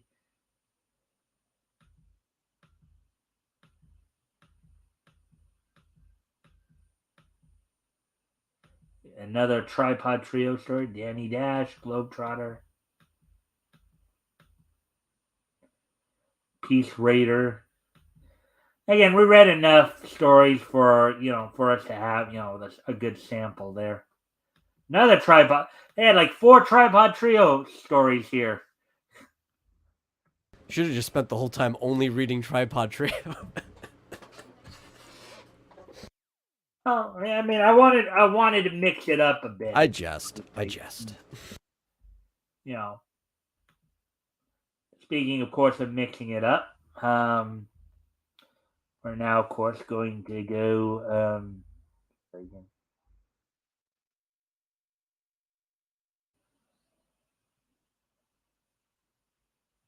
Okay, that was I find it. So the funnies. And go to issue 40.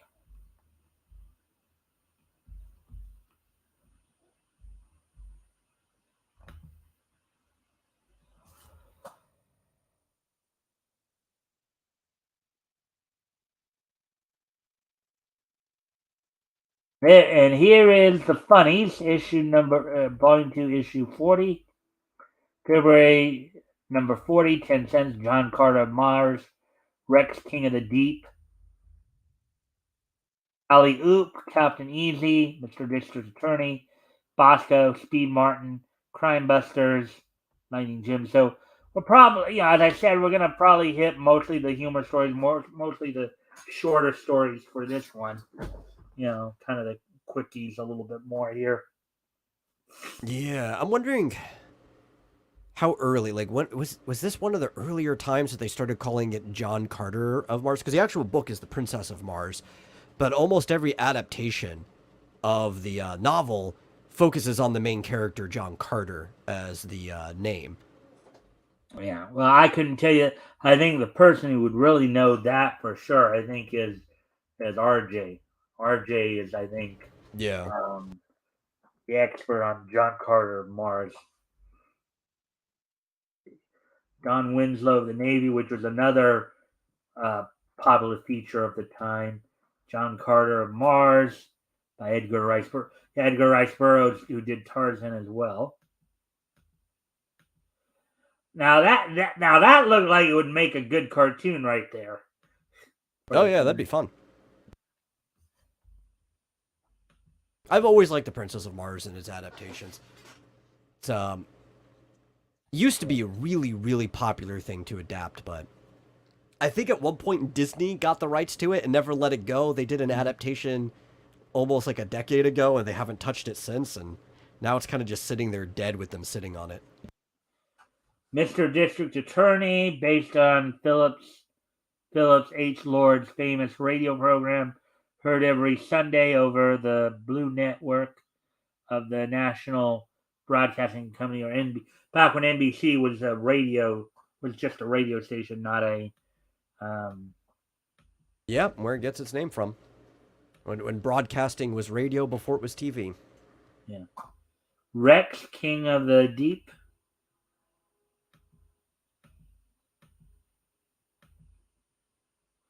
Herky, here's one of the humor ones.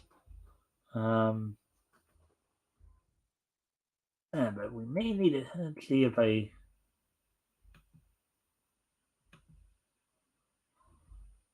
Yeah, I will say, because it's always hit and miss with these things. But the scan of this one is not quite up to the quality as the last one we read. Yeah. All right, I'll do the kid without the hat. You do the kid with the hat. All Okay. right. Somebody noodles. Somebody. Boy, oh boy, noodles. Wait till I tell you. Wait till I tell you. What I tell you. Have you got a competition? Three Granville Girk's cousin, Theobald, is in town, and he says he can't whip any guy around here. What? Where's he at? Lead me to him.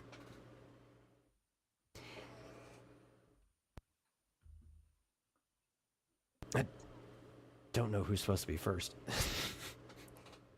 Well, I gave you the kid in the yellow cap. Then. No, I know, but like one's higher and one's to the left. I can never tell what, because they're inconsistent.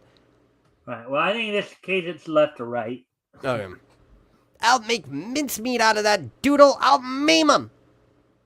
He's down at Granville's house now. Uh-oh, here he comes.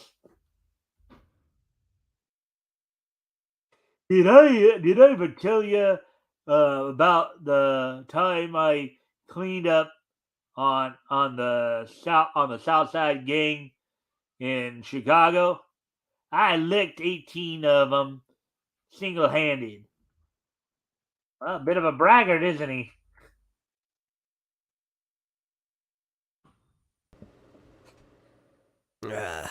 Listen, Horseface, if you're looking for trouble, you've come to the right guy.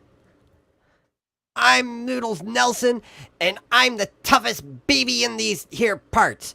I ain't afraid of man or beast. Why, you half-pint runt? Oh, wait. Oh, I thought that was okay. There's a bad tail coming from it that's going in a direction it doesn't need to go. Right. But why, you half-pint runt? I'll punch your nose up so far it'll rain in it. I'll give you me old 1-2 so quick you won't even it till you won't know it till you hit the ground. Whammy! Oh, look at that. The nerdy kid comes along and whammy!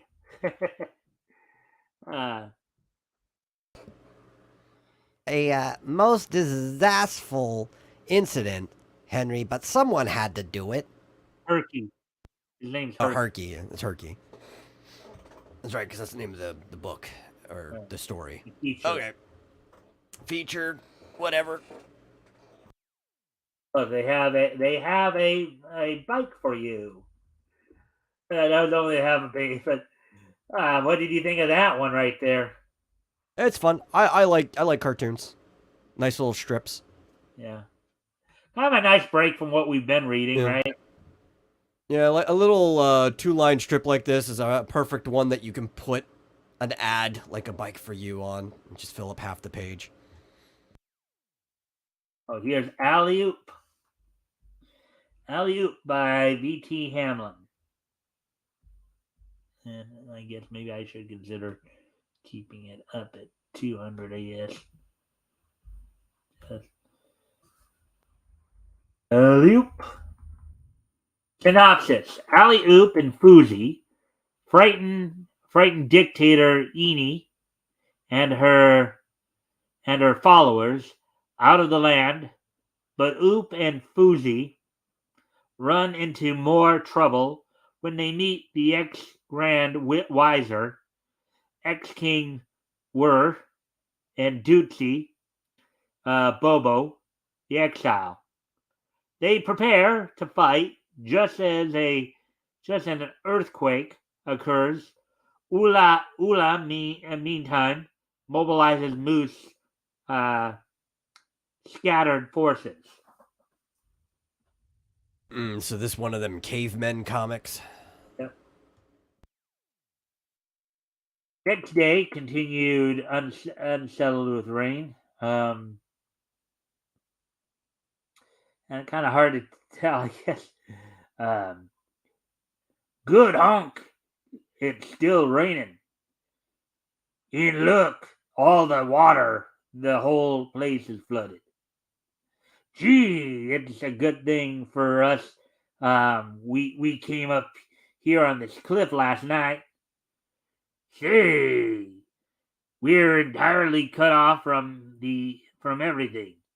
Golly, how are we going to get food? If we stay here, we'll starve. There's only one thing. That's to be done. We need a raft, so we'll build us one. Meanwhile, on the distant ridge of Ula and her army of freedom. Roar! Now you don't mind that I just decided to take all the characters. Oh, I don't care. That's fine.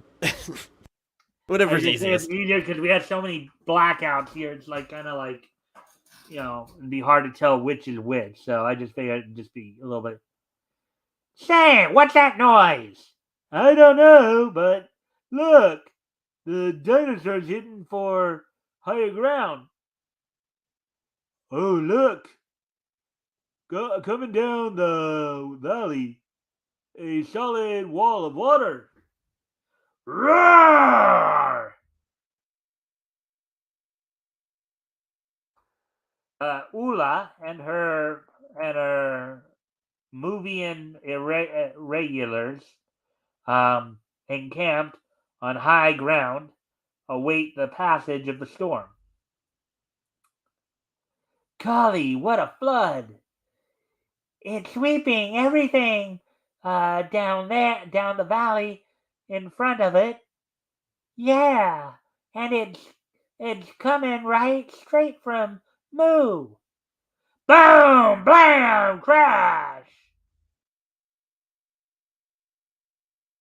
Isn't it terrible? Just look at the debris coming down on the waters.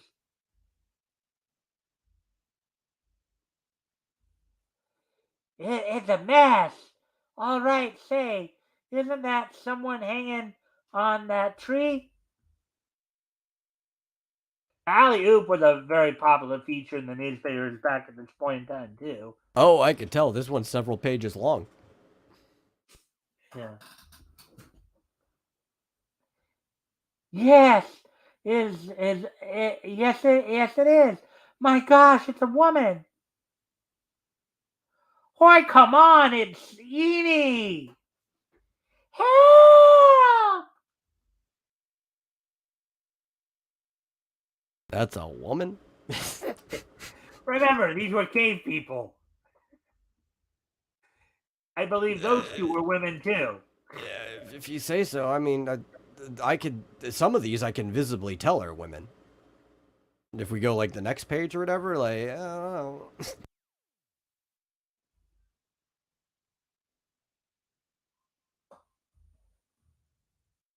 Poor Eenie. She's in a bad fix.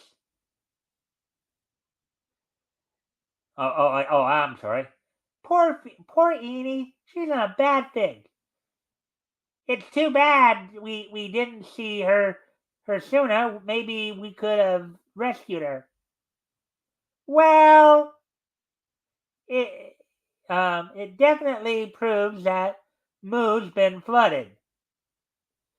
By the same token, the rest of the population ought to come floating along pretty quick.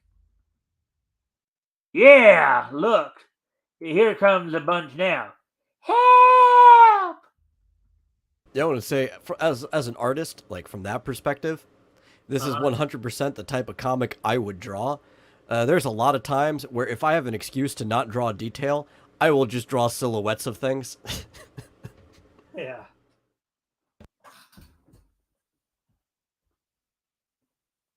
My gosh, one of them is Queen Oompa. Oompa? Oh my golly! Oompa Oompa! Hang on, I'll save ya. Hey, stop! Stop him! Nobody can swim that flood.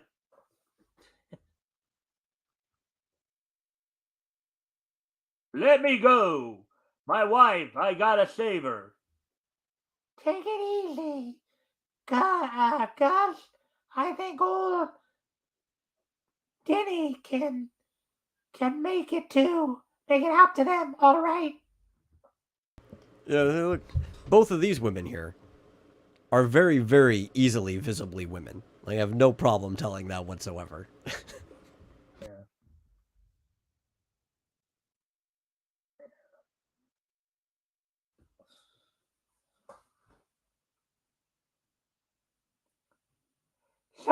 So you saw Eni go by hanging onto a tree? Did ya? Well, I don't wonder. She wasn't very far ahead of us when the flood struck. You mean you weren't in Moo? La, no. We all left there during the night.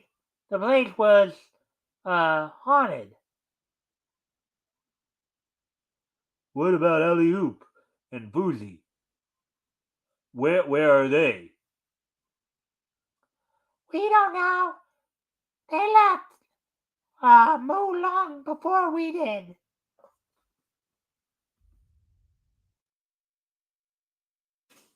Hey, look! Here comes some more folks floating by. Say, I ain't sure, but one of them looks like Alley Oop.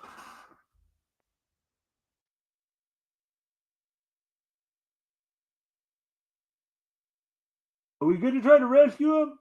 Impossible. They're too far away. They're all right. We'll find them later. Say, Oop. Did you see your dinosaur back there on that knoll with all those folks? Yeah, Dootsy. Yeah, Dootsy. I've nothing to worry about. Maybe you ain't, but I'd feel better if I knew where we're gonna land. Like the variations I'm trying here. I appreciate the attempt. Hey, look, land dead ahead. If we can hold her against the current, I think we can make it. Okay, it's a cinch.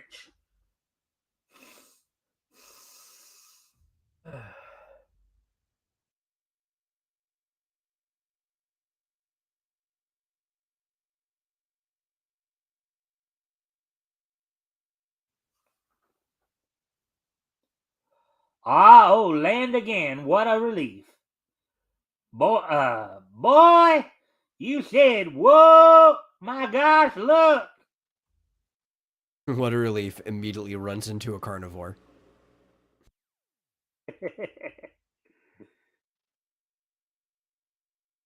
What was that you were saying about land?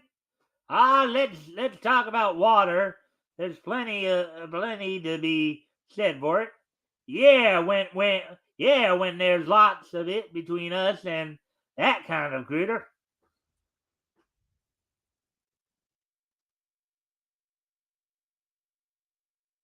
Hmm. This is a Lulu of a flood. Sure, a strong current. It's all we can do to keep from from piling up against the trees. We may come to grief yet.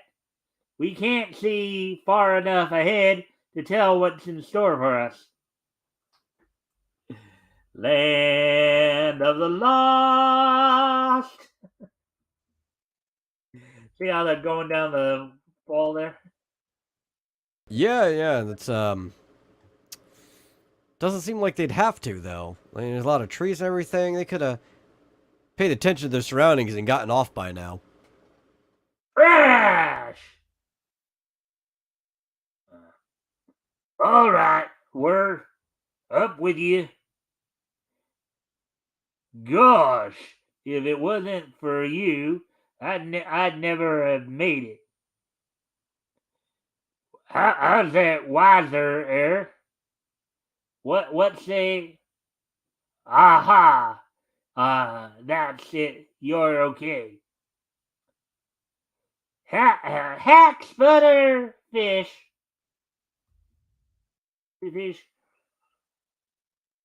Oop! You're a swell guy. Let's forget our differences and be friends. Let bygones be bygones. Yeah, me too. Now about it. How about it, Fousey? Well, I swear, pardon, partner, but her there. Doesn't that kind of remind you of Fred and Barney? Oh, just a tad. Fall is fair weather. We're good fellows. Get together. Well, gentlemen, one and all, I'm about to heed the Sandman's call. What do you think heed the Sandman's call means there? Sleep. It's bedtime, hitting that dusty trail. Truly, the sunrise signals the dawn of a new day. Now, what adventure? Oh, okay. I guess I should have read that last because I think I had to go over here first. I wonder how far we are from Moo. Well, we floated for several days, so I would say quite a ways. Nice alliteration there. What do we do? Keep moving. I guess there's no use staying here. Okay, let's go. Truly, this sunrise signals the dawn of a new day. Now, what adventures await the precocious quintet? Don't you just like how they phrase some things back then? Precocious quintet. At least people tried. You just don't get that anymore. No, nobody's trying to be poetic. They're just like, whatever. They just write it plain for plain there. Yeah.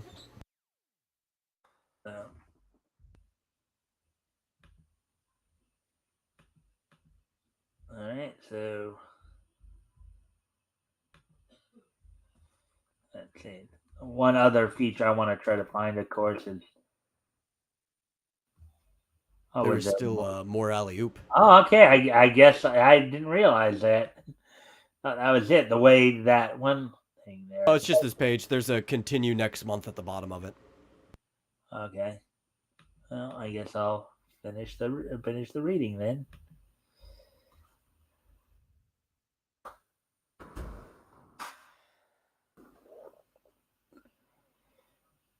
Wilbur, have you seen anything that looks familiar to you?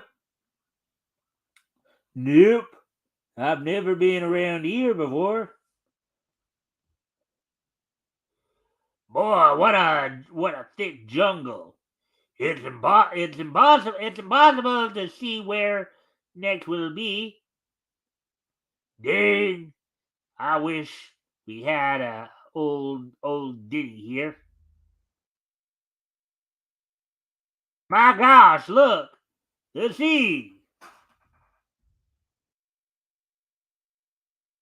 Many days have passed, and the little band headed by Alley Oop presses on and now and on down a never-ending seacoast.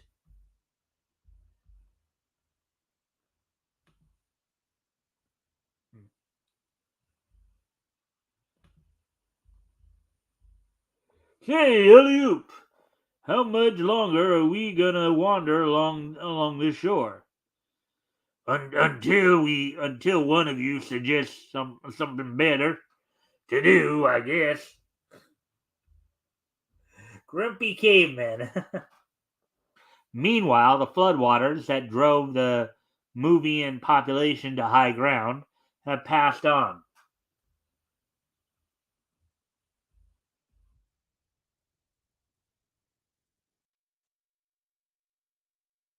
Golly, I'll be glad to get back home. Yeah, me too. I never was much for this camping out stuff. Well, Oompa, at least Eenie won't be there waiting for us. Gosh, Shula, I hope not.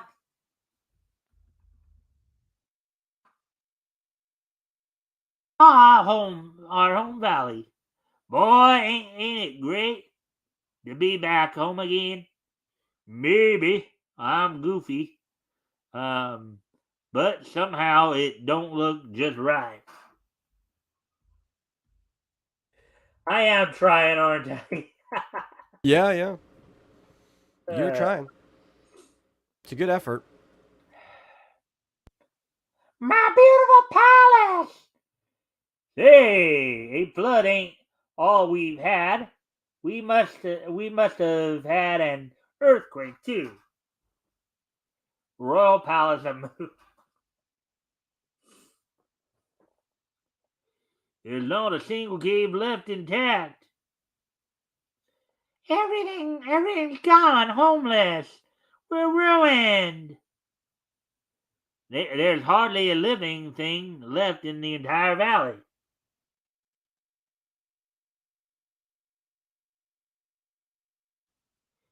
Hey, Guz, look what I found. My crown. That makes Guz king again, but with nothing to be king of, what good is it? Continue next month. How did you like that one? It was a journey, for sure. You know, as long as they don't start celebrating Christmas, I think I'm fine. Oh yeah, that's your big thing. That when they celebrate Christmas at times it wouldn't make sense. Oh yeah.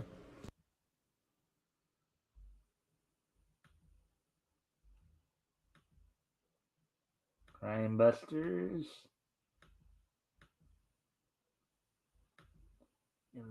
Lightning Jim, U.S. Marshal. I have a Western one there. Hold Everything by Clyde Lewis.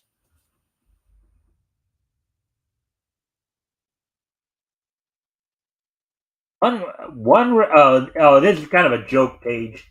Hold Everything by Clyde Lewis. They had a number of these type of pages in comics back then too. Oh yeah. It's the kind of things I want to add into my stuff. Yeah. Professor Hartman and his trained alligator. One room with a bathtub, please. He checks. I think even by the 1930s, though, all hotels had bathtubs in them. Maybe. I don't know, right? Because you bathtubs would have still been like clawfoot or raised above basins that you were in, so possibly. I don't know. Let's see. Topless Shoes, Jones Shoe Company. But back in style again, Bo. I like that one. Yeah. And the one on the right here, you got could be the mother or grandmother. Let's see. What do you mean? Look at the choo-choo. That's a 5,000 horsepower, 16-cylinder, constant torque, superheated, streamlined locomotive. Sky Ranger.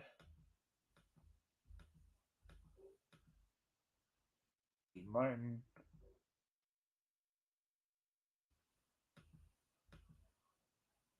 How to draw.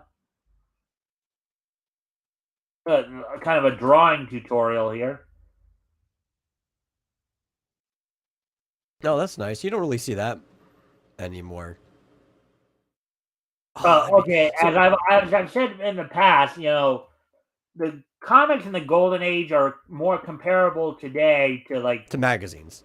to highlight magazines. Yeah. Highlight magazines. Which is a lot of stuff I've been thinking of because I got pushed back on schedule mostly because of started with the death of my mom, but then like everything else here has been crazy. But I want to put out a magazine for my stuff, and I'm thinking of like stuff to do for like the insert and filler pages in between the features, and a drawing tutorial for one of the characters actually wouldn't be a bad thing to put in there. Well, looky here. Look, when we're doing these historical commentaries, look at this. I'm giving somebody else ideas. Yeah, because it was something I already wanted to do, but it's juggling all the possible things you could put in a book. Well, it's kind of funny because I don't know if you remember hearing about this, but as part of, I guess, an anthology series that Luke Stone was doing, RJ submitted a story of the clock. Yeah, I remember that. The idea for that from me from doing the historical comic retrospect. So let's see, Bosco by Hugh Harman and Rudolph Ising. Now, before we get into this one, and this is one I was looking forward to reading too, Bosco, one of those occasions where he actually was a cartoon before he was so in this case, he was actually being produced as a cartoon for Warner Brothers. He was the big star of Warner Brothers even before Bugs Bunny. Of course, Harman and Ising were also doing work for MGM as well, but yeah, there really wasn't much of a difference between, I guess, sequential and animated cartoons back then, though. Like there were quite a few different characters that were crossing between the different mediums back and forth. No fun. The boss must have a screw loose to carry a 1,000-pound safe upstairs on his back. My gosh, what was that?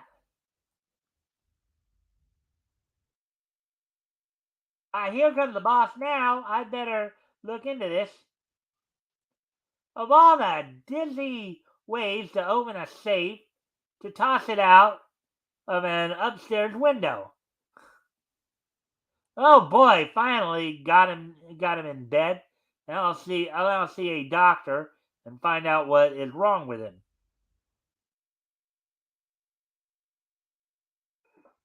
Well, you want to do the doctor here? Sure I can. It's a very bad case of sonambulism or sleepwalking. I'll give him medicine that will cure him.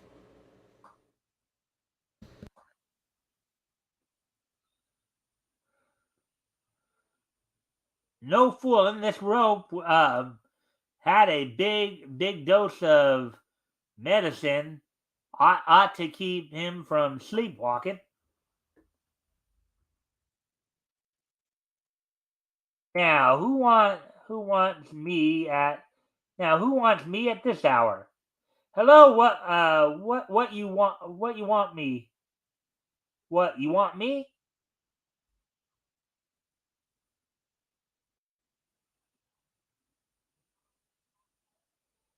See, he's too big for me to handle alone.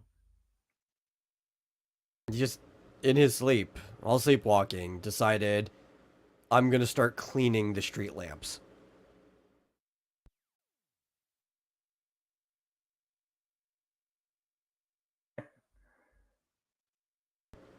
I'm glad I'm not in his head. I don't even want to know what he's dreaming about. It sounds boring. And we have a Wizard of Oz, a Wonderland of Oz adaptation there. I love Oz. And I'm just going to go ahead and just breeze through the rest of this. I wanted to do the Bosco story, of course, because of the cartoon connection, obviously. Yeah. All right. So what did you think of the selection tonight there, Metal? Overall, it was pretty fun. We had two kind of slower stories. One of them didn't bother me because it was an actual historical piece, and I think there should be more comic journalism and memoir, and it was something that was more common back then to slip into these magazines.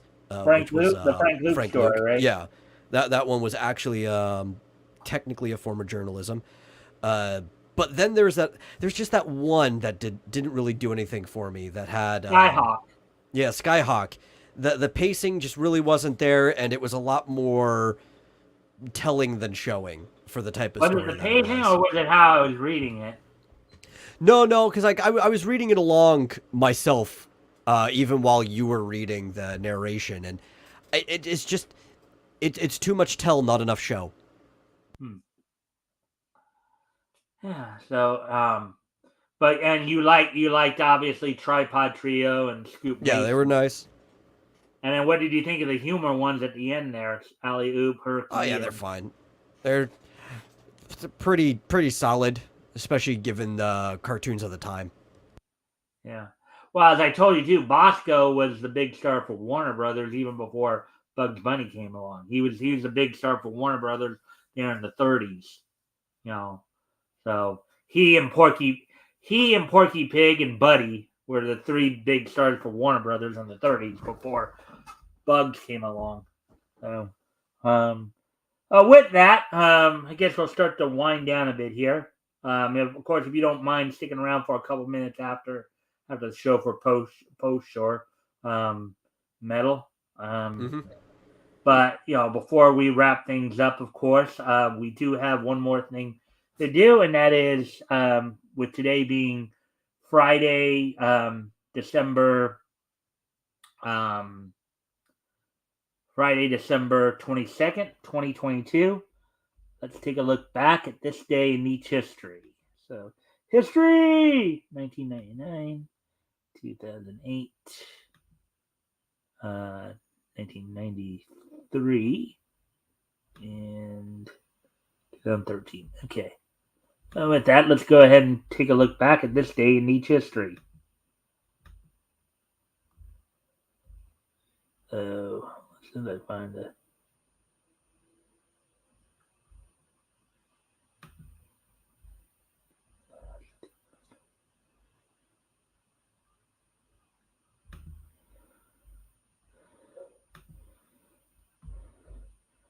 Okay, so on this date, 30 years ago today, back in 1993, Tex Avery's Magical Maestro is added to the National Film Registry. Now, the National Film Registry, for those of you who don't know, because we've done a few history segments on them, the National Film Registry, I think, is a part of Congress that preserves classic films, and of course, Tex Avery's Magical Maestro is one of them. So was, I guess, added to the National Film Registry. I remember that one. That's the one that has like the bulldog on stage that's like doing the magic with the that other more wolfish like dog who's conducting during that time. Yeah. All right. So with that, moving on to the next piece in each history here. Moving to 1999, which was, of course, 24 years ago today. On this date, 24 years ago today, the 10th issue of The Authority from DC's Wildstorm imprint went on sale on this date back in 1999, 24 years ago today. It sold for $2.50, 32 pages. The story was titled Outer Dark, written by Warren Ellis, with pencils by Brian Hitch, Paul Neary with the inking, Ryan Klein with the lettering, and Laura Depue Martin did the coloring. So, so there you go. So on this date, 24 years ago today, the 10th issue of The Authority went on sale on that day. Good riddance. I take it you were not a big fan of the Authority storyline. I think the only thing that I've ever liked that Warren Ellis wrote was his like 2016 Moon Knight run. That's it. I don't, and that's because Moon Knight's already kind of like a character you don't have to take seriously. I've never liked anything else that Warren Ellis has written. All right, well, moving on, of course, to 2008. On this date in 2008, Ultimo Guerrero, not related to the Guerrero family, defeated Dos Queros Jr. for the CMLL World Heavyweight title. So Ultimo Guerrero, which translates to Ultimate Warrior, believe it or not, but this is not the Ultimate Warrior that from the WWF. This is somebody else altogether. Defeated Dos Queros Jr.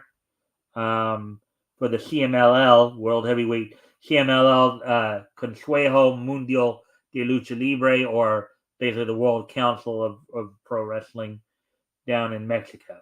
So happened 15 years ago today.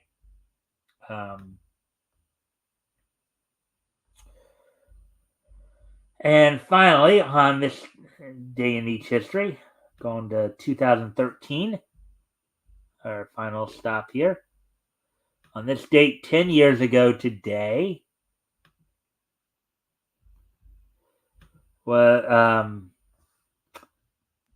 Studio Dean's Mega Nebu completed its run on Japanese TV on this date back in 2013. So 10 years ago today, Studio Dean's Mega Nebu completed its run on Japanese TV. Now, of course, before I do the outro, there is one more thing I want to do here. I just got to try to see if I can find it and pull it up.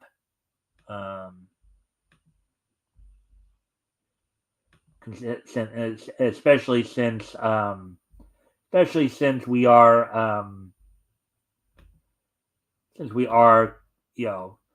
right before the Monday's Christmas.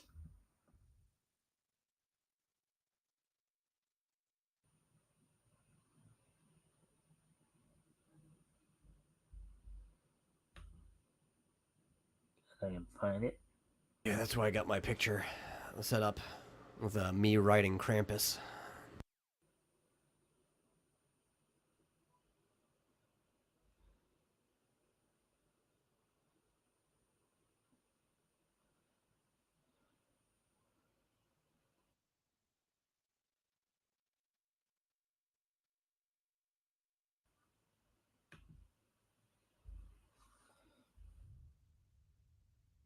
I wanted to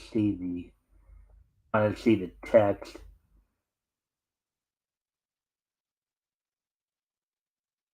Right.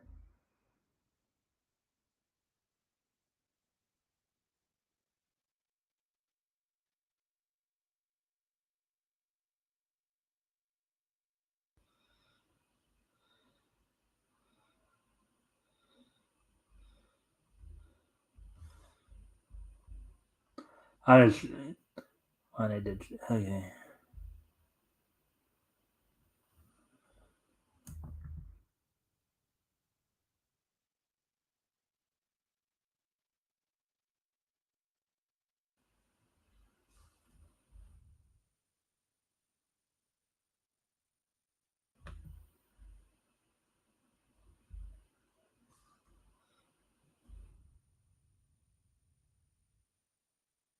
I didn't realize it was that long.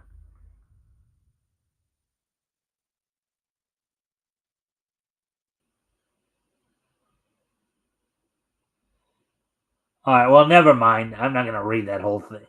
I just thought it was just more of a brief, but what I wanted to do as one final act before, since we're coming into the Christmas weekend here, I was gonna read off towards the night before Christmas, but then I just saw just how long that was. I'm not gonna read that whole thing, So, anyways, with that, I thank everybody being here. Of course, special. Actually, before we go, Mel, did you want to? You want to do any final outros, share any links or anything like that, or? I guess, yeah, sure. We will be back to the Vomitorium. Normal schedule, even though it's really close to the holiday, but I mean, tomorrow's only the 23rd. People will have time. They can just ignore whatever family dinner they have to do on the 23rd and come and watch me instead.